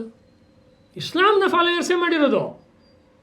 ಹೇಳಿದ್ರೆ ಅನೇಕರು ಅಂದ್ಕೊಳ್ತಿರ್ಬೋದು, ಯಾಕಪ್ಪ ಈ ಸಭೆಗೆ ಬಂದೆ ನಾನು, ಸುದ್ದಿ ಎಲ್ಲರೂ ಡೋರ್ಗೆ ಇರಿದ್ರೆ ಮನೆಗೆ ಹೋಗ್ಬಿಡೋಣ ಅಂತ ನಿಮ್ಗೆ ಅನಿಸಿದರೆ ನಾನೇನು ತಪ್ಪು ಅಂತ ಹೇಳಲ್ಲ. ನಾನು ಆ ಪರಿಸ್ಥಿತಿನಲ್ಲಿ ಇವತ್ತು ಹಿಂದೂ ಸಮಾಜ ಇದೆ. ಯಾರು? ವಿವೇಕಾನಂದರನ್ನು ಸೃಷ್ಟಿ ಮಾಡಿದ ಹಿಂದೂ ಸಮಾಜ, ಶಿವಾಜಿ ಮಹಾರಾಜರನ್ನು ಸೃಷ್ಟಿ ಮಾಡಿದ ಹಿಂದೂ ಸಮಾಜ, ಸಾವರ್ಕರ್ ಸೃಷ್ಟಿ ಮಾಡಿದ ಹಿಂದೂ ಸಮಾಜ ಅಂಬೇಡ್ಕರ್ ಅವರು ಸೃಷ್ಟಿ ಮಾಡಿದ ಹಿಂದೂ ಸಮಾಜ ಅಂಬೇಡ್ಕರ್ಗೆ ಹಂಗಿರಲಿಲ್ಲ. ಅವರು ಎಂಟಿದೆ ಅಂಬೇಡ್ಕರ್ಗೆ. ಈ ಮುಖ ಅಂಬೇಡ್ಕರ್ ಅವರ ಈ ಕೇಸರಿ ಮುಖ, ಕೇಸರಿ ಅಂದರೆ ಒಂದು ಅರ್ಥ ಸಿಂಹ ಅಂತ, ಇನ್ನೊಂದು ಕೇಸರಿ ನಿಮಗೆ ಗೊತ್ತೇ ಇದೆ, ಕೇಸರಿ ಬಣ್ಣ ಅಂತ. ಅದನ್ನು ಈ ಪುಸ್ತಕ ಭಾಳ ಯಶಸ್ವಿಯಾಗಿ ಮಾಡುತ್ತೆ. ಇಲ್ಲಿ ಅವ್ರು ಏನು ಹೇಳಿದ್ದಾರೆ ಅಂದರೆ, ಬಾಬಾ ಸಾಹೇಬರೇ ಅಂತ ಅಂಬೇಡ್ಕರ್ ಅವ್ರಿಗೆ ಅಡ್ರೆಸ್ ಮಾಡಿ ಬರೆದಿದ್ದಾರೆ. ಇದೊಂದು ದೀರ್ಘವಾಗಿರೋ ಮುನ್ನುಡಿ ಬರೆದಿದ್ದಾರೆ. ಮುಸ್ಲಿಂ ದಾಳಿಕೋರರ ಅಜೆಂಡಾ ಏನು, ಅವರ ಕಣ್ಣಿನಲ್ಲಿ ಆ್ಯಂಟಿ ನ್ಯಾಷನಲ್ ಚಿಂತನೆಯನ್ನು ಅವ್ರು ಹೇಗೆ ನೋಡ್ತಾ ಇದ್ರು ಅಂಬೇಡ್ಕರ್ ಅವರು, ಮತ್ತು ಹಿಂದೂಗಳು ಅಸಹಿಷ್ಣುವಾಗಿದ್ದರೆ ಭಾರತ ಉಳಿತಿತ್ತ, ಮತ್ತು ಭಾರತದಲ್ಲಿ ಕಾಮನ್ ಸಿವಿಲ್ ಕೋಡ್ ತರುವಂಥದ್ದೇ ಅಂಬೇಡ್ಕರ್ ಅವರ ಯೋಚನೆ ಆಗಿತ್ತು. ನಾನು ಕೂಡ ನನ್ನ ಪುಸ್ತಕದಲ್ಲಿ ನಾನು ಮಾಡಿದ್ದೀನಿ. ಯಾವಾಗ ಶೇಖ್ ಅಬ್ದುಲ್ಲಾ ಹೋಗಿ ಇದನ್ನು ಮಾಡಬೇಕು, ಆರ್ಟಿಕಲ್ 370 ಮಾಡಬೇಕು ಅಂತ ಇತ್ಯಾದಿ ಗಲಾಟೆಗಳನ್ನು ಆತ ಮಾಡಿ ಒಂದು ರೀತಿ ಸಂವಿಧಾನದ ಸಭೆಯಲ್ಲಿ ತೋರಿಸ್ಬೇಕು ಅಂದಾಗ ಅವರವತ್ತು ಇರೋದಿಲ್ಲ. ಬೇರೆ ಉಪಾಧ್ಯಕ್ಷರಾಗಿದ್ದವರು ಅಯ್ಯಂಗಾರ್ ಅವರು ಅದರಲ್ಲಿ ಇರ್ತಾರೆ. ಅವರ ಸಮ್ಮುಖದಲ್ಲಿ ಅದು ಒಪ್ಪಿಗೆ ಆಗುತ್ತೆ. ಇದನ್ನು ನೀವು ಗಮನಿಸಿ. ನೀವು ಇದನ್ನು ಈ ಥರದ ಅನೇಕ ಸಂಗತಿಗಳು ಈ ಪುಸ್ತಕದಲ್ಲಿ. ಮತ್ತು ಮುಸ್ಲಿಮರ ಮಹಿಳಾ ಅಸಮಾನತೆ, ಮುಸ್ಲಿಮರ ಬಗ್ಗೆ ಅದು ಮಹಿಳೆಯರ ಬಗ್ಗೆ ಎಷ್ಟು ಅಸಮಾನತೆಯನ್ನು ತೋರಿಸುತ್ತೆ ಅನ್ನೋ ವಿಷಯವನ್ನು, ಅವರಲ್ಲಿರ್ತಕ್ಕಂಥ ಪರದಾ ಸಿಸ್ಟಮ್ನ ಬಗ್ಗೆ ಅದನ್ನು ತುಂಬ ಡೀಟೇಲಾಗಿ ಹೇಳ್ತಾರೆ. ಕೆಲವು ವರ್ಷಗಳಿಂದ ನಮ್ಮ ರಾಜ್ಯದಲ್ಲಿ, ಬೇರೆ ರಾಜ್ಯಗಳಲ್ಲೆಲ್ಲ ಹಿಜಾಬ್ ಬಗ್ಗೆ, ಬುರ್ಖಾ ಬಗ್ಗೆ, ಪರದಾ ಬಗ್ಗೆ ಎಲ್ಲ ಭಾಳ ಚರ್ಚೆ ನಡೀತು. ಅದನ್ನು ತುಂಬ ಕೊಡ್ತಾರೆ. ನಮ್ಮಲ್ಲಿ ರಜಪೂತ್ರಲ್ಲಿ ಪರದಾ ಸಿಸ್ಟಮ್ ಇಲ್ವ? ಇದೆ. ಮುಸಲ್ಮಾನರಲ್ಲಿ ಬುರ್ಖಾ ಸಿಸ್ಟಮ್ ಇಲ್ವ? ಇದೆ. ಎರಡನ್ನೂ ಕಂಪೇರ್ ಮಾಡಿ ದೀರ್ಘವಾಗಿರುವಂಥ ಭಾಗವನ್ನು ಥಾಟ್ಸ್ ಆನ್ ಪಾಕಿಸ್ತಾನಲ್ಲಿ ಬರೆದಿದ್ದಾರೆ. ಇಸ್ಲಾಂ ಬಗ್ಗೆ ಯಾರು ವೈಜ್ಞಾನಿಕವಾಗಿ ಪ್ರಶ್ನೆ ಕೇಳಿದ್ರೆ ಅವರೆಲ್ಲರೂ ಕೂಡ ಮಹಿಳೆಯರ ಪರ ಅನ್ನುವುದೇ ಅಂಬೇಡ್ಕರ್ ಅವ್ರ ವಾದ. ಆದರೆ ನಮ್ಮ ದೇಶದಲ್ಲಿ ಯಾರ್ಯಾರು ಮಹಿಳಾ ಪರ ಅಂತಿದ್ದಾರೆ ಅವರೆಲ್ಲರೂ ಕೂಡ ಅಂಬೇಡ್ಕರ್ ಉಲ್ಲೇಖ ಮಾಡದಿರೋದ್ರಿಂದ ಒಂದು ರೀತಿಯವರು ಅಂಬೇಡ್ಕರ್ ವಿರೋಧಿಗಳೇ ಆಗಿದ್ದಾರೆ. ಅವ್ರು ಯಾರು ಓದೋದಿಲ್ಲ. ಅವರು ಅಂಬೇಡ್ಕರ್ ಅವರು ಮಹಿಳೆಯರ ಬಗ್ಗೆ ಹೇಳಿರೋದಾಗಲಿ, ಇಸ್ಲಾಂ ಮಹಿಳೆಯರ ಬಗ್ಗೆ ಅದರ ಗ್ರಂಥಗಳಲ್ಲೇ ಹೇಳಿರೋದಾಗಲಿ, ಅಂಬೇಡ್ಕರ್ ಅದನ್ನು ಪುನರುಲ್ಲೇಖ ಮಾಡೋದೇ ಆಗಲಿ ಯಾವುದನ್ನು ಹೇಳೋದಿಲ್ಲ. ಯಾಕೆಂದರೆ half of the population of the world are women. Ram Swarup ಅವರು ವಿಮೆನ್ ಇನ್ ಇಸ್ಲಾಂ ಅನ್ನೋ ಪುಸ್ತಕವನ್ನು ಬರೆದಿದ್ದಾರೆ. ಅನೇಕ ಲೇಖಕರು ಅದನ್ನು ಬರೆದಿದ್ದಾರೆ. ಅದನ್ನು ಇಲ್ಲಿ ಸುಧಾಕರ್ ಹೊಸರಳ್ಳಿಯವರು ಕೊಟ್ಟಿದ್ದಾರೆ. ಈ ಪುಸ್ತಕದಲ್ಲಿ ಇವರೊಬ್ಬರು ಪ್ರೊಫೆಸರ್ ಕೆಲಸ ಮಾಡಿದ್ದಾರೆ. ಕ್ಲಾಸ್ ರೂಮ್ನಲ್ಲಿ ಪಾಠ ಮಾಡುವಾಗ ಇವ್ರು ಹೀಗೆ ಹೇಳ್ತಾರೆ ಅಂತ ಉಲ್ಲೇಖ ಕೊಡ್ತಾರಲ್ಲ, ಸೀದಾ ಅವರು ಅವರ ಸಮಗ್ರ ಬರಹಗಳು ಭಾಷಣಗಳಿಂದನೇ ಕೊಟ್ಟಿದ್ದಾರೆ. ಯಾವುದನ್ನು ಕರ್ನಾಟಕ ಸರ್ಕಾರ ಕನ್ನಡದಲ್ಲಿ ಪ್ರಕಟ ಮಾಡಿದೆ ಮತ್ತು ಸಂವಿಧಾನ ಸಭೆಯ ನಡಾವಳಿಗಳಿದೆ, ಪ್ರಮುಖವಾಗಿ ಅದರಿಂದನೇ ಇವರು ಎಲ್ಲ ಉಲ್ಲೇಖಗಳನ್ನು ಕೊಟ್ಟಿದ್ದಾರೆ. ಅಂದರೆ ಈ ಪುಸ್ತಕವನ್ನು ನಾವು ನೋಡಿದವರು, ಓದ್ದವರು ಅಂಬೇಡ್ಕರ್ ಅವರ ಅಸಲಿ ಚಿಂತನೆಗಳಿಂದ ತಪ್ಪಿಸ್ಕೊಳ್ಳೋಕ್ಕೆ ಸಾಧ್ಯನೇ ಇಲ್ಲ. ಎಷ್ಟು ಇದುವರೆಗೂ ಹೈಲೈಟ್ ಆಗಿರೋ ಪಾಯಿಂಟ್ ಹೇಳ್ತಾರೆ ಅಂದರೆ, ಭಾರತದಲ್ಲಿ ಒಂದು ಏಕರೂಪದ ಕೇಂದ್ರವೇ ಪರಮಾಧಿಕಾರವಾಗಿ ಇರುವಂಥ ಒಂದು ಸರ್ಕಾರ ರಚನೆ ಇರಬೇಕಾ, ಅಥವಾ ಒಂದು ಫೆಡರಲ್ ಸ್ಟ್ರಕ್ಚರ್ ಇರಬೇಕಾ? ಒಂದು ಒಕ್ಕೂಟ. ಇವತ್ತು ಭಾಳ ಜನ ಮಾತಾಡ್ತಾರೆ ಒಕ್ಕೂಟ ವ್ಯವಸ್ಥೆ ಅಂತ ಹೇಳಿ. ಒಕ್ಕೂಟ ಸರಿ, ಒಕ್ಕೂಟ ಯಾವುದಕ್ಕೆ ಅಧೀನ? ಅದು ಕೇಂದ್ರದ ಪರಮಾಧಿಕಾರಕ್ಕೆ ಅಧೀನ ಅಂತ. ಲಾಲ್ಬಾಗ್ನಲ್ಲಿ ಜಿನ್ನಾ ಬಂದು ಪಾರ್ಟಿಷನ್ ಟೈಮಲ್ಲಿ ಭಾಷಣ ಮಾಡಿದ್ದಾನೆ. ನಾನು ಜಿನ್ನಾ ಬಗ್ಗೆ ಪುಸ್ತಕ ಬರೆಯುವಾಗ ಆ ಭಾಷಣ ಓದಿದ್ದೀನಿ. ಅವಾಗ ಹೇಳ್ತಾರೆ, ನಮ್ಮಲ್ಲಿ ಫೆಡರಲ್ ಸ್ಟ್ರಕ್ಚರ್ ಇರಬೇಕು, ಸೆಂಟ್ರಲ್ಗೆ ಗೌರ್ಮೆಂಟಿಗೆ ಅಥವಾ ಸೆಂಟ್ರಲ್ಗೆ ಅಥಾರಿಟಿಗೆ ತುಂಬ ಶಕ್ತಿಗಳು ಹೆಚ್ಚಿರಬಾರ್ದು, ಪವರ್ಸ್ ಅಂತ ಜಿನ್ನಾ ಮಾತಾಡ್ತಾನೆ ಬೆಂಗಳೂರಿನಲ್ಲಿ. ಅದರ ಇನ್ನೊಂದು ರೂಪವೇ ಅನೇಕ ಘಟಕಗಳು ಸೇರಿಕೊಂಡೊಂದು ರಾಜ್ಯ ವ್ಯವಸ್ಥೆ ಆಗುತ್ತೆ ಅನ್ನುವ USSR. ಬೇರೆ ರೂಪದಲ್ಲಿ ಅದೇ ಯುನೈಟೆಡ್ ಸ್ಟೇಟ್ಸ್ ಆಫ್ ಕಿಂಗ್ಡಮ್. ಆ ಚರ್ಚೆಗಳನ್ನು ಮಾಡಿ ಕಾನ್ಸ್ಟಿಟ್ಯೂಷನ್ ಅಸೆಂಬ್ಲಿನಲ್ಲಿ ಅದು ಬೇಕಾಗಿಲ್ಲ ಭಾರತಕ್ಕೆ, ಆ ಮಾದರಿ ನಮಗೆ ಒಪ್ಪೋದಿಲ್ಲ ಅನ್ನೋದನ್ನು ಅಂಬೇಡ್ಕರ್ ಅವರು ಹೇಗೆ ಹೇಳಿದ್ರು ಅನ್ನೋದನ್ನ ಇವರು ಪುಟ ಸಂಖ್ಯೆ 110, 111ರಲ್ಲಿ ತುಂಬ ಚೆನ್ನಾಗಿ ಕೊಡ್ತಾರೆ. ಹಾಗಾದ್ರೆ ಭಾರತದಲ್ಲಿ ಈ ಮಾದರಿ, ಅಂದರೆ ಸಂವಿಧಾನದ ಚರ್ಚೆಯಲ್ಲಿ ನಡೆದಂಥ, ಸಂವಿಧಾನ ಸಭೆಯ ಚರ್ಚೆಯಲ್ಲಿ ಬಂದಂಥ ಆ ಒಕ್ಕೂಟದ ವ್ಯವಸ್ಥೆಯ ಮಾದರಿ, ಇದನ್ನೂ ಈಗಲೂ ಕನ್ನಡ ಬುದ್ಧಿಜೀವಿಗಳು ಸೇರಿದಂತೆ ಹೇಳ್ತಾ ಇದ್ದಾರೆ ಫೆಡರಲ್ ಅಂಥೇಳಿ. ಇದನ್ನು ಯಾರು ಚರ್ಚೆ ಮಾಡಿದ್ರು? ಇದನ್ನು ಕಾನ್ಸ್ಟಿಟ್ಯೂಷನ್ ಇದರಲ್ಲಿ ಚರ್ಚೆ ಮಾಡಿದವರು ನಜರುದ್ದೀನ್ ಅಹಮದ್, ಇಮಾಮ್ ಹುಸೇನ್, ಟಿ ಕೃಷ್ಣಮಾಚಾರಿ. ಭಾರತದ ಮೊದಲನೇ ಹಗರಣ, ಜೀಪ್ ಹಗರಣ ನೆಹರು ಸರ್ಕಾರದಲ್ಲಿ ಅದು ಮಾಡಿದ್ದು ಟಿ ಕೃಷ್ಣಮಾಚಾರಿ. ಮೊದಲನೇ ಭ್ರಷ್ಟಾಚಾರ ಸ್ವತಂತ್ರ ಭಾರತದ್ದು ಟಿ ಕೃಷ್ಣಮಾಚಾರಿ. ಅವರೆಲ್ಲರೂ ಕೂಡ ಫೆಡರಲ್ ಸ್ಟ್ರಕ್ಚರ್ ಹೇಳ್ತಾರೆ. ಯಾಕೆ? ಅವರೆಲ್ಲ ಕೋರ್ಸ್ ಓದೋಕ್ಕೆ ಇಂಗ್ಲೆಂಡು ಇತ್ಯಾದಿ ಹೋದಾಗ ಅಲ್ಲಿ ರಷ್ಯಾದ ಅಥವಾ ಬೇರೆ ಎಮರ್ಜಿಂಗ್ ಸೋಷಿಯಲಿಸ್ಟ್ ದೇಶಗಳ ಒಂದು ಸ್ಟೂಡೆಂಟ್ ಮೂವ್ಮೆಂಟ್ ನಡೀತಾ ಇತ್ತು. ಕೆ ಅಬ್ಬಾಸ್ ಇತ್ಯಾದಿಗಳೆಲ್ಲ ಅದರಿಂದ ಪ್ರಭಾವಿತರಾದರು. ಮುಂದೆ ಅದು ಮುನ್ಷಿ ಪ್ರೇಮ್ಚಂದು, ಕರ್ನಾಟಕದಲ್ಲಿ ನಿರಂಜನ, ಅನಾಕ್ರು, ತರಾಸು, ಅವ್ರ ತನಕ ಆ ಪ್ರೋಗ್ರೆಸಿವ್ ಮೂಮೆಂಟ್ ಅಂತ ಬಂತು. ಅವರು ಪ್ರೋಗ್ರೆಸಿವ್ ಆದರೆ ಅಂಬೇಡ್ಕರ್ ಏನಾಗರೆ? ಇವ್ರ ಪ್ರಕಾರ ಪ್ರೋಗ್ರೆಸಿವ್ ಅಲ್ಲ. ಪ್ರೋಗ್ರೆಸಿವ್ ಅಂದರೆ ನೀವು ಇಸ್ಲಾಂ ಬಗ್ಗೆ ಬಾಯಿ ಮುಚ್ಕೊಂಡಿರೋದು. ಇದೇ ನಮ್ಮ ಇದರಲ್ಲಿ ಉದ್ದಕ್ಕೂ ನಡ್ಕೊಂಡು ಬಂದಿದ್ದು. ಇಲ್ಲಿ ಇವರೆಲ್ಲರೂ ಕೂಡ ಭಾರತಕ್ಕೆ ಈ ರೀತಿಯ ಒಂದು ಕಮ್ಯುನಿಸ್ಟ್ ರಷ್ಯಾ ಮಾದರಿಯ ಒಂದು ಆಡಳಿತ ಬೇಕು ಅಂತ ಕಾನ್ಸ್ಟಿಟ್ಯೂಷನ್ ಅಸೆಂಬ್ಲಿಲಿ ಚರ್ಚೆ ಮಾಡ್ತಾರೆ ಅಂತ ಸುಧಾಕರ್ ಹೊಸರಳ್ಳಿ ಬರೀತಾರೆ. ಅದೊಂದು ಭಾಳ ಒಳ್ಳೆಯ ವಿಷಯ ಇದು. ಅದು ಕೆ ಟಿ ಶಾ ಅವರು 15 ನವೆಂಬರ್ 1948 ಮಂಡಿಸ್ತಾರೆ.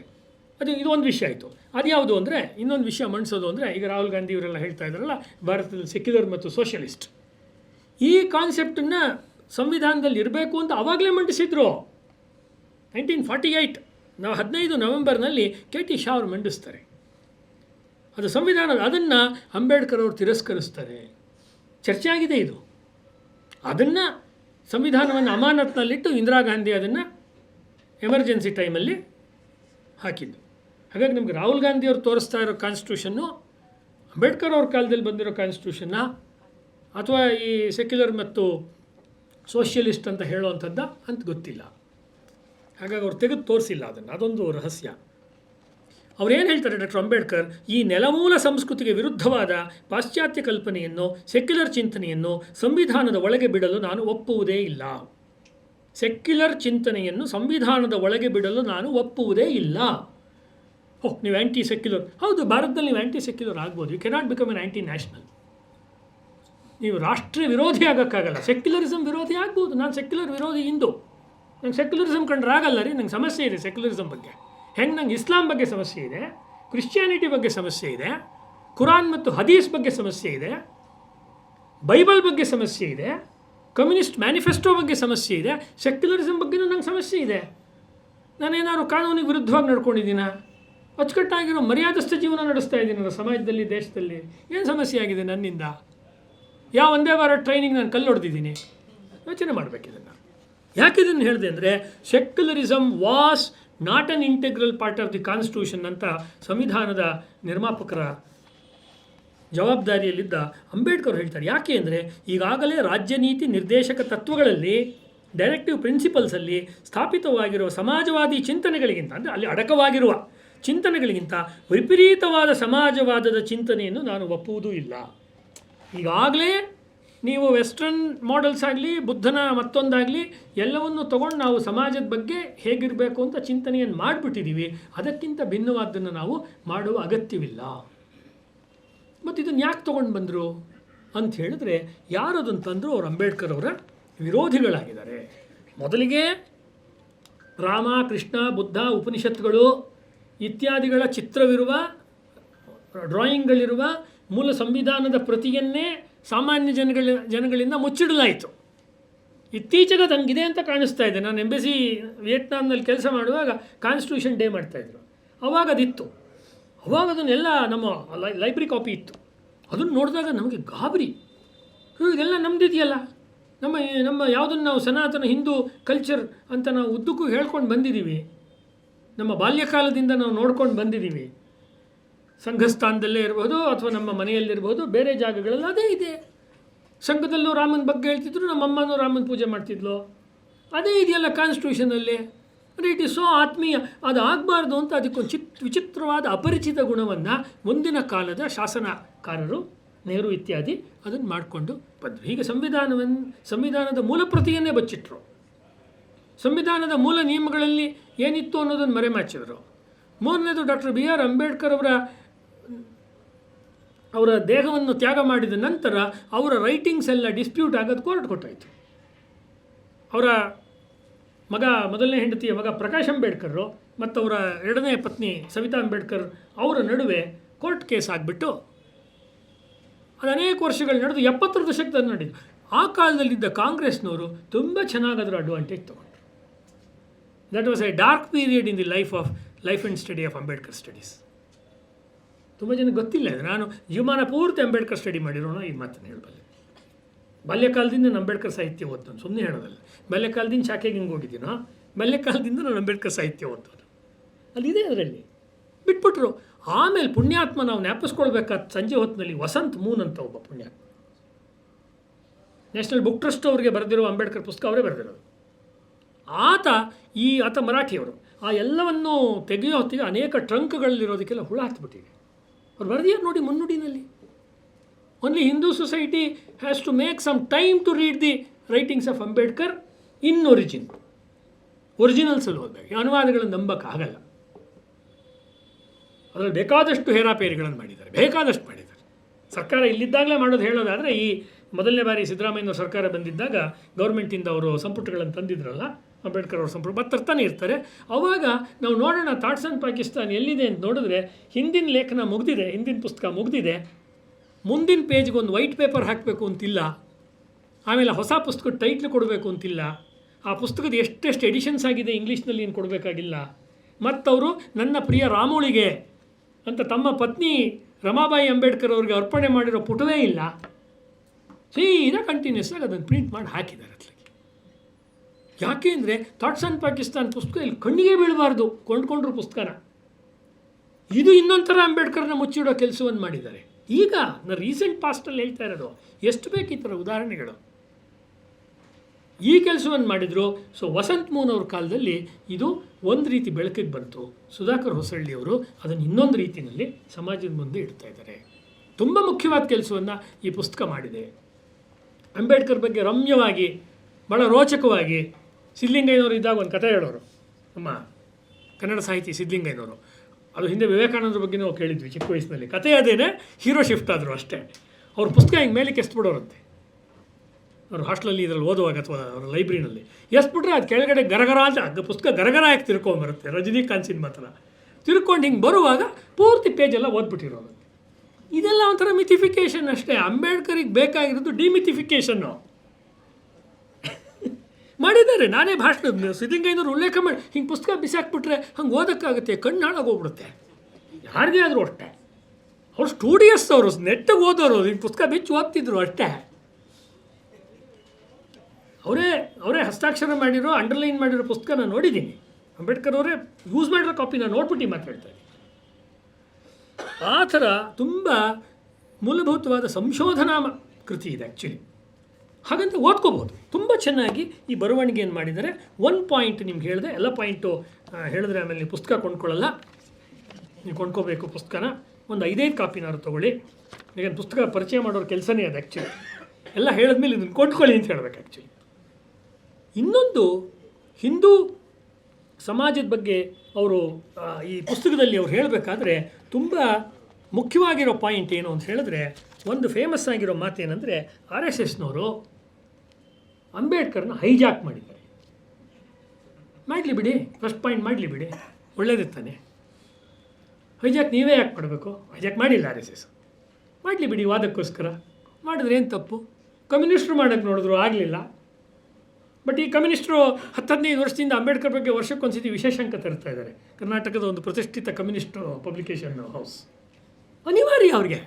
ಅವ್ರು ಹೇಳಿದ್ರಲ್ಲ, ನನಗೆ ಭಾಳ ಗುರುತಿಸಲ್ಪಟ್ಟ ನಂಬರ್ 1 ಶತ್ರು ಅಂತ ಹೇಳಿದ್ದಾರೆ ಅವರು. ಆದರೂ ತರ್ತಾ ಇದ್ದಾರೆ. ಚಂದ್ರನ ಮುಖ ಕುಗ್ದಂಗೆ ಅಂತ ರಾಜರತ್ನ ಹೇಳ್ದಂಗೆ ಎಷ್ಟು ಹೋಗಿದ್ರು ಇರಲಿ ಅಂತ ಹೇಳಿದ್ರು.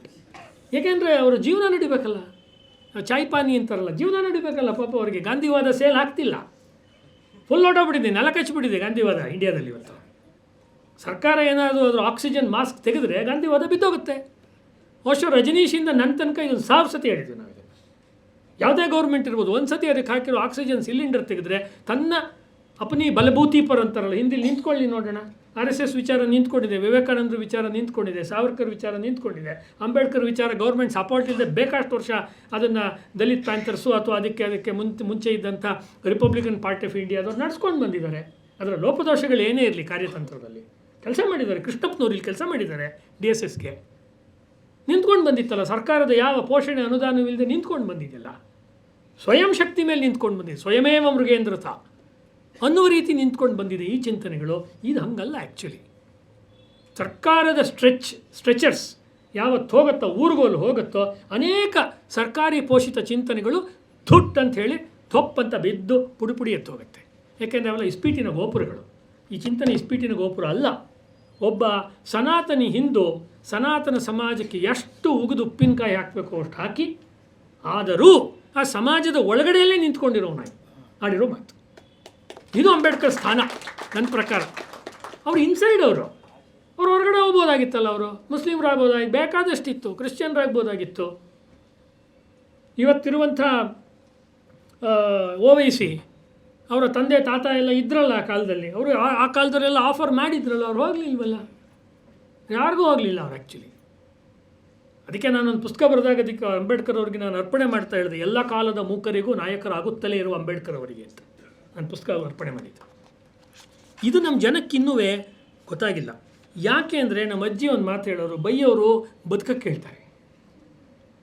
ವಿವೇಕಾನಂದರಿಗೂ ಹಿಂಗೆ ಇತ್ತು ಇವ್ರ ಪರಿಸ್ಥಿತಿ, ಸಾವರ್ಕರ್ಗೂ ಹಿಂಗೆ ಇತ್ತು. ದಯಾನಂದ ಸರಸ್ವತಿಗಳಿಗೆ ಹಿಂದೂಗಳೇ ವಿಷ ಹಾಕೊಂಡ್ರು. ಎಷ್ಟು ಸರ್ತಿ ವಿಷಪ್ರಾಶನ ಮಾಡಿದ್ರು ದಯಾನಂದರಿಗೆ.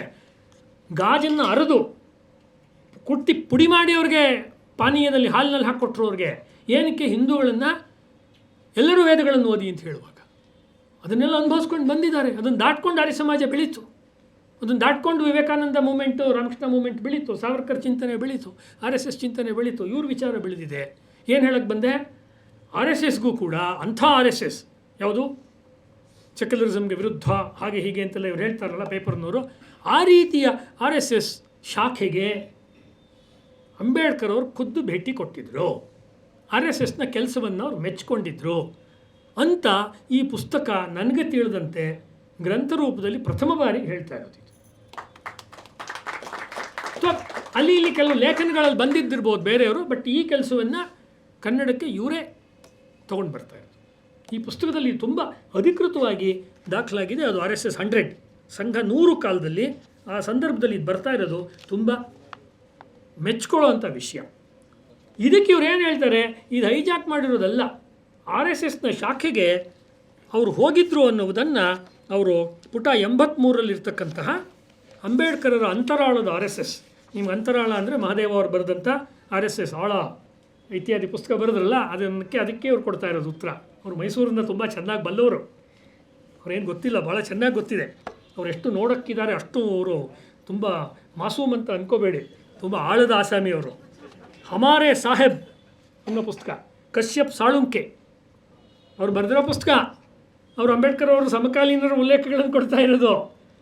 ಯಾರು ಅಂದರೆ ಈ ಅಂಬೇಡ್ಕರ್ ಅವರು RSSನ ಶಾಖೆಗೆ ಹೋಗಿದ್ದರು ಮತ್ತು ಅದನ್ನು ಅವ್ರು ಮೆಚ್ಕೊಂಡಿದ್ರು ಅನ್ನೋದು ಮೂಲ ಮರಾಠಿ ಪುಸ್ತಕ ಪೇಜ್ ನಂಬರ್ 42, 43, 71, 72 ಅಂತ ಕೊಟ್ಬಿಟ್ಟಿದ್ದಾರೆ.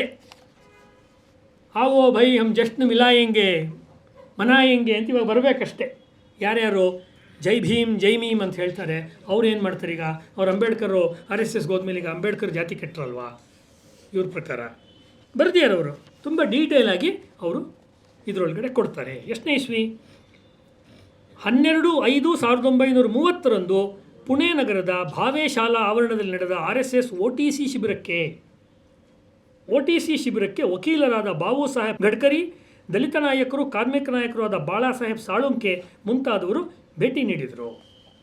ಅದಾದಮೇಲೆ ಸೈನ್ಯದ ಬಗ್ಗೆ ಏನೇನು ವಿಷಯಗಳು ಇತ್ತು ಅನ್ನೋದನ್ನು ಅವ್ರು ಹೇಳಿದ್ರು. ಅಂಬೇಡ್ಕರ್ ಅವರ ಉಳಿದ ಮಾತುಗಳನ್ನು ಹೇಳಿದ್ರು. ಇಲ್ಲಿ ಬೇರೆ ಪರಿಶಿಷ್ಟ ಜಾತಿಯವರು ಇತ್ಯಾದಿಯವರು ಇದ್ದಾರೆ ಅಂತ ಕೇಳಿದಾಗ ಇಲ್ಲಿ ಯಾರೂ ಇಲ್ಲ, ನಾವು ಕೇವಲ ಭಾರತೀಯರಿದ್ದಾರೆ ಅನ್ನೋ ಉತ್ತರ ಅಲ್ಲಿರುವ RSSನ ಸ್ವಯಂ ಸೇವಕರು ಕೊಟ್ಟರು. RSS ಏನು ಮಾಡಿದೆ ಅಂತ ಹೇಳಿದ್ರೆ RSSಸು ಅಂಬೇಡ್ಕರ್ ಅವ್ರನ್ನ ಶಾಖೆ ಕರ್ಕೊಂಡ್ಬಂದಿದೆ. ಬರೀಲಿ ನೋಡೋಣ, ಪೇಪರ್ನಲ್ಲಿ ಬರೀತಾರೆ. ಈ ರೀತಿ ಅವರು ಸಮವಸ್ತ್ರ ಅದು ಇದು ಇಷ್ಟ ಆಯ್ತು. ಯಾಕೆ ಗೊತ್ತಾ? ಅವ್ರು ಚಿಕ್ಕ ವಯಸ್ಸಿನಲ್ಲಿ ಮನೆಯಿಂದ ನೋಡಿದ್ದೇ ಮಿಲ್ಟ್ರಿ ವಾತಾವರಣ. He was made up for military. ಬೇರೆ ಕಾಲದಲ್ಲಿ ಆಗಿದ್ದು ಅವ್ರು ಬಂದೂಕ ಇಟ್ಕೊಂಡು ಶತ್ರು ತಲೆ ಉಡಾಯಿಸಿರೋರು. ಏನು ಮಾಡ್ತೀರಾ? ಅವ್ರ ಕಾಲದಲ್ಲಿ ಶಸ್ತ್ರಾಸ್ತ್ರ ಕಾಯ್ದೆ, ನಿಷೇಧ ಕಾಯ್ದೆ ಬಂದ್ಬಿಟ್ಟಿತ್ತು. He has to become a lawyer. ಅದನ್ನೇ ತುಪಾಕಿ ಥರ ಬಳಸಿದ್ದಾರೆ ಅವರು ಅಷ್ಟೇ ಅಂಬೇಡ್ಕರ್. ಅವ್ರು ಒಂದೊಂದು ಪುಸ್ತಕ ಓದಿ ಒಳ್ಳೆ ಗುಂಡು ಹೊಡೆದಂಗಿದೆ. ಆ್ಯಕ್ಚುಲಿ ಗುಂಡು ಹೊಡೆದಂಗಿದೆ. ಒಂದೊಂದು ಮಾತಿನಲ್ಲೂ no question of mincing the words. You may agree, you may disagree. ಆದರೆ ಅವರನ್ನು ನೀವು ಓದಿದ ಮೇಲೆ ತಲೆ ಒಳಗಡೆ ಅದು ಗುಯ್ಗುಡ್ತಾ ಇರುತ್ತೆ. ಈ ಮಾತುಗಳನ್ನು ಅವ್ರು ಹೇಳಿ, ಇದೊಂದು ಮಾತ್ರ ಹೇಳಿ ನನ್ನ ಮಾತು ಸಾಕಷ್ಟು ಸಮಯ ತೊಗೊಂಡಿದ್ದೀನಿ. ಅವ್ರೇನು ಹೇಳ್ತಾರೆ, ನನ್ನ ಕನಸಿನ ಭಾರತವು ನಿಜವಾಗಿ ಇಲ್ಲಿ ಸಾಕಾರಗೊಳ್ಳುತ್ತಿದೆ.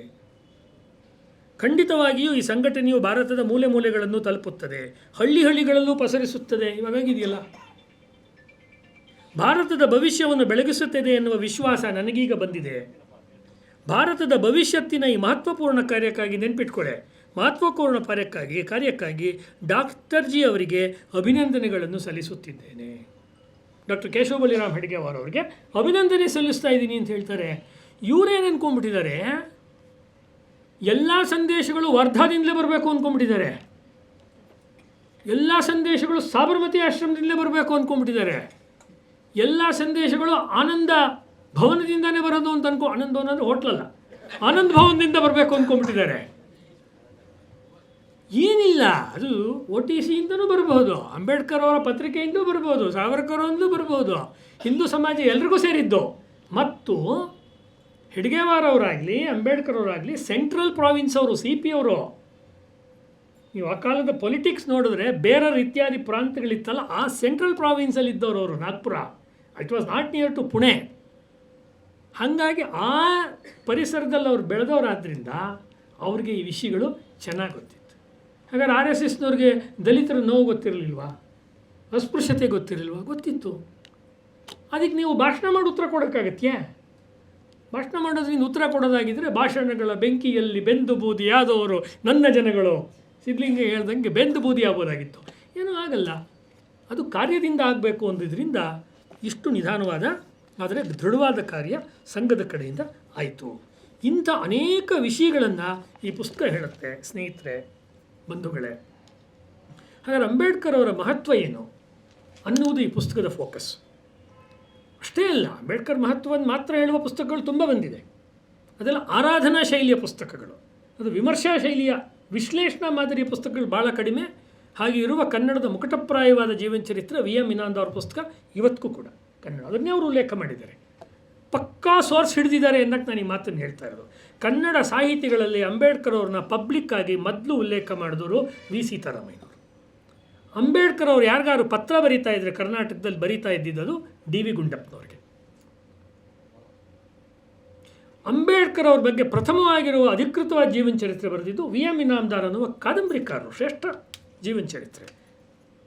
ವಸಂತ್ ಮೂನ್ ಅವರದ್ದು ಅತ್ಯಂತ ಪ್ರಾಮಾಣಿಕವಾದ ಜೀವನ ಚರಿತ್ರೆ. ಅದೇ ಶಿವಾಜಿ ಮಹಾರಾಜರನ್ನು ಹೊಗಳಿರೋದ್ರ ಬಗ್ಗೆ ಒಂದು ಪ್ಯಾರಾ ಇದೆ, published by national book trust. ನಾವು ಓದಬೇಕಷ್ಟೆ. ಅಧ್ಯಯನಕಾರರಾದ ಅಂಬೇಡ್ಕರ್ ಅಧ್ಯಯನವನ್ನು ಮಾಡೋದಕ್ಕೆ ಈ ಪುಸ್ತಕ ನಮಗೆ ಪ್ರೇರಣೆ ಕೊಡಲಿ. ಮತ್ತು ಈ ಪುಸ್ತಕದ ಕೊನೆ ಮಹತ್ವ ಒಂದು 2 ನಿಮಿಷದಲ್ಲಿ ಹೇಳೋದಾದ್ರೆ, ಫೈನಲಿ ಇಸ್ಲಾಂ ಬಗ್ಗೆ ನಮಗೆ ಗೊತ್ತಾ? ಇವತ್ತೊಂದು ಮಾತು ಭಾಳ ನಡೀತಾ ಇದೆ, ಶತ್ರುಬೋಧ ಅಂಥೇಳಿ. ಶತ್ರುಬೋಧ ಅಂತ ನಡೀತಾ ಇದೆ. ಶತ್ರುಬೋಧವನ್ನು ಈ ಪುಸ್ತಕ ಮಾಡುತ್ತೆ. ಸುಧಾಕರ್ ಹೊಸಳ್ಳಿ ಅವರ ಪುಸ್ತಕ ಶತ್ರುಬೋಧವನ್ನು ಮಾಡುತ್ತೆ. ಶತ್ರುವಿನ ಗುಣ ಧರ್ಮವನ್ನು ಹೇಳ್ತಾ ಇದೆ. ಶತ್ರು ಯಾರು? ಇಸ್ಲಾಂ ಜಗತ್ತಿನ ಶತ್ರು ಅಂತ ಅಂಬೇಡ್ಕರ್ ಹೇಳ್ತಾರೆ ಅನ್ನುವುದನ್ನು ಈ ಪುಸ್ತಕ ಮತ್ತೆ ದೃಢೀಕರಣ ಮಾಡ್ತಾ ಇದೆ. ಕ್ಲಿಯರ್ ಟರ್ಮ್ಸಲ್ಲಿ ಹೇಳ್ತಾ ಇದೆ. ಹಿಂಗಿದೆ ಹೇಳ್ತಿದೆ. ಇಡೀ ಜಗತ್ತಲ್ಲಿ ಕಾಣಿಸ್ತಾ ಇದೆ ಒಂದು ವಾರದ ಘಟನೆಗಳು, ಪ್ರಪಂಚದಲ್ಲಿ ಏನೇನಾಗ್ತಾ ಇದೆ ಇವತ್ತು ಅಂತ. ಮಿಡಲ್ ವೆಸ್ಟಲ್ಲಿ, ಮಿಡ್ಲ್ ಈಸ್ಟ್ ಅಲ್ಲ, ಮಿಡಲ್ ವೆಸ್ಟ್. ನಮಗದು ವೆಸ್ಟ್, ಮಿಡ್ಲ್ ಈಸ್ಟ್ ಯುರೋಪ್ನವ್ರಿಗೆ. ನಮಗೆ ಮಿಡ್ಲು ಅಂದರೆ ಈ ಕಡೆ ಜಪಾನು, ಇಂಡೋನೇಷ್ಯಾ. ಜಾಗ್ರಫಿನೇ ಮರ್ತೋಗ್ಬಿಟ್ಟಿದೆ ಬ್ರಿಟಿಷರು ಬಂದ ಮೇಲೆ. ಈ ಪುಸ್ತಕ ಇಸ್ಲಾಂನ ಕರಾಳತೆಯ ಮೇಲೆ ಬೆಳಕು ಚೆಲ್ಲುವ ಯಶಸ್ವಿಯಾದ ಕೆಲಸವನ್ನು ಮಾಡಿದೆ. ಇದು ಒಂದು. ಸೆಕೆಂಡ್ ಪಾಯಿಂಟ್, ಹಿಂದೂ ಅಂದರೆ ಯಾರು ಅನ್ನೋದರ ಸ್ಪಷ್ಟವಾದ ವ್ಯಾಖ್ಯಾನ ಮಾಡ್ತಾ ಎಲ್ಲರೂ ಸೇರಿದಂತೆ, ಅಂದರೆ ಎಲ್ಲ ಕಾಫಿರರು, ಸಿಂಪಲ್ಲಾಗಿ ಹೇಳ್ಬೇಕಾದ್ರೆ ಎಲ್ಲ ಕಾಫಿರರು ಹಿಂದೂಗಳೇ, ಬರ್ಖಾದತ್ತಿಂದ ಹಿಡಿದು ಇಲ್ಲಿರ್ತಕ್ಕಂಥ ಎಲ್ಲ ಸೊಕಾಲ್ಡ್ ಚಿಂತಕರ ತನಕ ನೀವು whether you want or not, ನೀವೆಲ್ಲ ಹಿಂದೂಗಳೇ. ಅವ್ರ ದೃಷ್ಟಿಯಿಂದ ಅಂತೂ ನೀವು ಹಿಂದೂಗಳೇ. ಯಾರ ದೃಷ್ಟಿಯಿಂದ ಅಂದರೆ ಯಾರು ಕುರಾನನ್ನು ಬೋಧನೆ ಮಾಡ್ತಾರೆ ಅವ್ರ ದೃಷ್ಟಿಯಿಂದ ಅಂತ ನೀವು ಖಂಡಿತ ಹಿಂದೂಗಳೇ ನೀವು. ಮತ್ತು ಇನ್ನೊಂದು, ಈ ಪುಸ್ತಕ ಕಾಫಿರ ಅಂದರೆ ಯಾರು ಹೇಳೋದು? ನೀವು ನಮ್ಮ ಕಡೆಯಿಂದ ಮರ್ಯಾದೆಯಿಂದ ಕರ್ಕೊಳ್ಳೋದಾದರೆ ಹಿಂದೂ ಅಂತ ಕರ್ಕೊಳ್ಳಿ, ಅವ್ರ ದೃಷ್ಟಿಯಿಂದ ಕರ್ಕೊಳ್ಳೋದಾದ್ರೆ ಕಾಫಿರ ಅಂತ ಕರೀತಾರೆ ನಿಮ್ಮನ್ನಷ್ಟೇ. ಮತ್ತು ಇನ್ನೂ ಒಂದು ಕಾನ್ಸೆಪ್ಟು ಬ್ರಿಟಿಷರ ಕಾಲದಿಂದ ಬಂದಲ್ಲ, ಹೀದನ್ ಅಂತ ಇತ್ತು. ಆ್ಯಕ್ಚುಲಿ ನಮ್ಮನ್ನೆಲ್ಲ ಹಿಂದೂಗಳು, ಆಮೇಲೆ ಹಿಂಡು, ಹೀದನ್ ಅಂತೆಲ್ಲ ಇತ್ತು, ಪೇಗನ್ ಅಂತ ಇತ್ತು. ಇತ್ಯಾದಿಗಳನ್ನು ಕೂಡ ಕ್ರೈಸ್ತರು ಮತ್ತು ಬೇರೆ ಬೇರೆಯವರೆಲ್ಲ ಉಳಿದ ಮೂಲ ಸನಾತನ ಧರ್ಮದ ಫಾಲೋಯರ್ಸ್ ಮೇಲೆ ಅವರು ಬಳಸ್ತಾ ಇದ್ದರು. ಸದ್ಯಕ್ಕೆ ಟ್ರಂಪ್ ಬರೋ ತನಕ ಸ್ವಲ್ಪ ಕ್ರಿಶ್ಚಿಯಾನಿಟಿ ನೆಲಕಚ್ಚಿದಂತೆ ಕಾಣಿಸ್ತಾ ಇತ್ತು ಅಮೆರಿಕಾದಲ್ಲಿ. ಅಲ್ಲಿ official state religion Christianity, Iran ಇತ್ಯಾದಿಗಳ ಅಫಿಷಿಯಲ್ ಸ್ಟೇಟ್ ರಿಲಿಜನ್ನು ಇಸ್ಲಾಮು.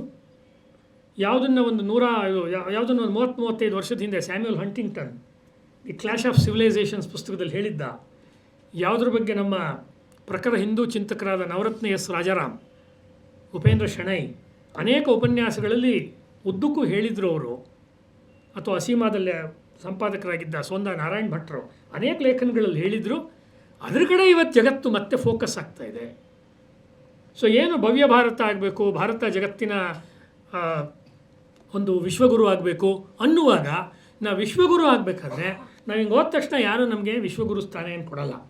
ನಾವು ಇಸ್ಲಾಂ ಮತ್ತು ಕ್ರಿಶ್ಚಿಯಾನಿಟಿಯ ಈ ಫೋರ್ಸಸ್ನ how tactfully, how courageously, time to time ಏನು ಅದಕ್ಕೆ ಟ್ರೀಟ್ಮೆಂಟ್ ಕೊಟ್ಕೊಂಡು ನಾವು ನಮ್ಮನ್ನು ಕಾಪಾಡಿಕೊಂಡು, ಇದು ರುಜುಕುಟಿಲ ಪಥ ಅಂತ ಹೇಳ್ತಾರಲ್ಲ ವಿವೇಕಾನಂದರು, ರುಜುಕುಟಿಲವಾದ ಪಥಗಳಲ್ಲಿ ನಾವು ಹೋಗಬೇಕು ಅಂತ ಬರ್ತಾರೆ ಶಿವಮಹಿನ್ನ ಸ್ತೋತ್ರದಲ್ಲಿ. ಆ ರೀತಿಯಾಗಿ ನಾವು ಹೋದರೆ ನಮಗೆ ಸನಾತನ ಹಿಂದೂ ಧರ್ಮವು ಉಳಿಯುತ್ತೆ, ಮತ್ತು ಇಸ್ಲಾಮಿನ ಮತ್ತು ಉಳಿದ ಇಸ್ಲಾಂ ನಮ್ಮನ್ನು ನಾಶ ಮಾಡುವ ಚಿಂತನೆಗಳ ಪ್ರಖರತೆಯಿಂದಲೂ ನಾವು ತಪ್ಪಿಸ್ಕೊಳ್ತೀವಿ. ಹಾಗೆ ತಪ್ಪಿಸ್ಕೊಳ್ಳುವುದಕ್ಕೆ ಬೇಕಾಗಿರುವ ಒಂದು ಔಷಧೀಯ ಗುಣ, ಆಸ್ಟ್ರಿಂಜೆಂಟ್ ಕ್ವಾಲಿಟಿ ಅಂತ ಹೇಳ್ಬೋದು. ಅದಕ್ಕೆ ಆಸ್ಟ್ರಿಂಜೆಂಟ್ ಕ್ವಾಲಿಟಿ ಈ ಪುಸ್ತಕದಲ್ಲಿದೆ. ಹಾಗಾಗಿ ಇದು ವಿರಾಮದಲ್ಲಿ ಓದುವ ಪುಸ್ತಕವಲ್ಲ, ಓದಿ ವಿರಾಮ ತಗೊಳ್ಬೇಕಾದ ಪುಸ್ತಕ. ಮಧ್ಯೆ ಉಸಿರು ಸಿಗಾಕೊಳ್ಳುತ್ತೆ. ನಿಮಗೆ ನೀರಿಟ್ಕೊಂಡು ಓದಬೇಕು, ಮಜ್ಜಿಗೆ ಇಟ್ಕೊಂಡು ಓದಬೇಕು ಬೇಸಿಗೆ. ಇಲ್ಲ ಅಂದರೆ BP ಇರೋರಿಗೆ ಗ್ಯಾರಂಟಿ ಜಾಸ್ತಿ ಆಗುತ್ತೆ, ಶುಗರ್ ಇರೋರಿಗೆ ಗ್ಯಾರಂಟಿ ಜಾಸ್ತಿ ಆಗುತ್ತೆ, ಹೆದರ್ಕೊಂಡ್ರೆ ಕಮ್ಮಿನೂ ಆಗ್ಬೋದು. ಅಂಥ ಎದೆನಡಗಿಸುವ ಪುಸ್ತಕವನ್ನು ಓದಿ ನಾನು ಭಾಳ ದಿವಸ ಆಗಿತ್ತು. ನಿಮಗೆ ಗೊತ್ತಿದೆ, ನಾನು ಯಾವುದನ್ನೂ ತೀರಾ ಓಪನ್ನಾಗಿ ಭಾಳ ಏನು ಮೆಚ್ಕೊಂಡೇನು ಮಾತಾಡೋ ಮನುಷ್ಯ ಅಲ್ಲ ನಾನು. ತುಂಬ ಚೆನ್ನಾಗಿರೋ ಪುಸ್ತಕ. ಆ ಪುಸ್ತಕವನ್ನು ಇವರು ಬರೆದಿದ್ದಾರೆ. ಇನ್ನೂ ಅನೇಕ ಪುಸ್ತಕವನ್ನು ಬರೀಬೇಕಾದ್ರೆ ಇದು ಮಿನಿಮಮ್ ಒಂದು 10,000 ಕಾಪಿನಾದ್ರು ಮಾರಾಟ.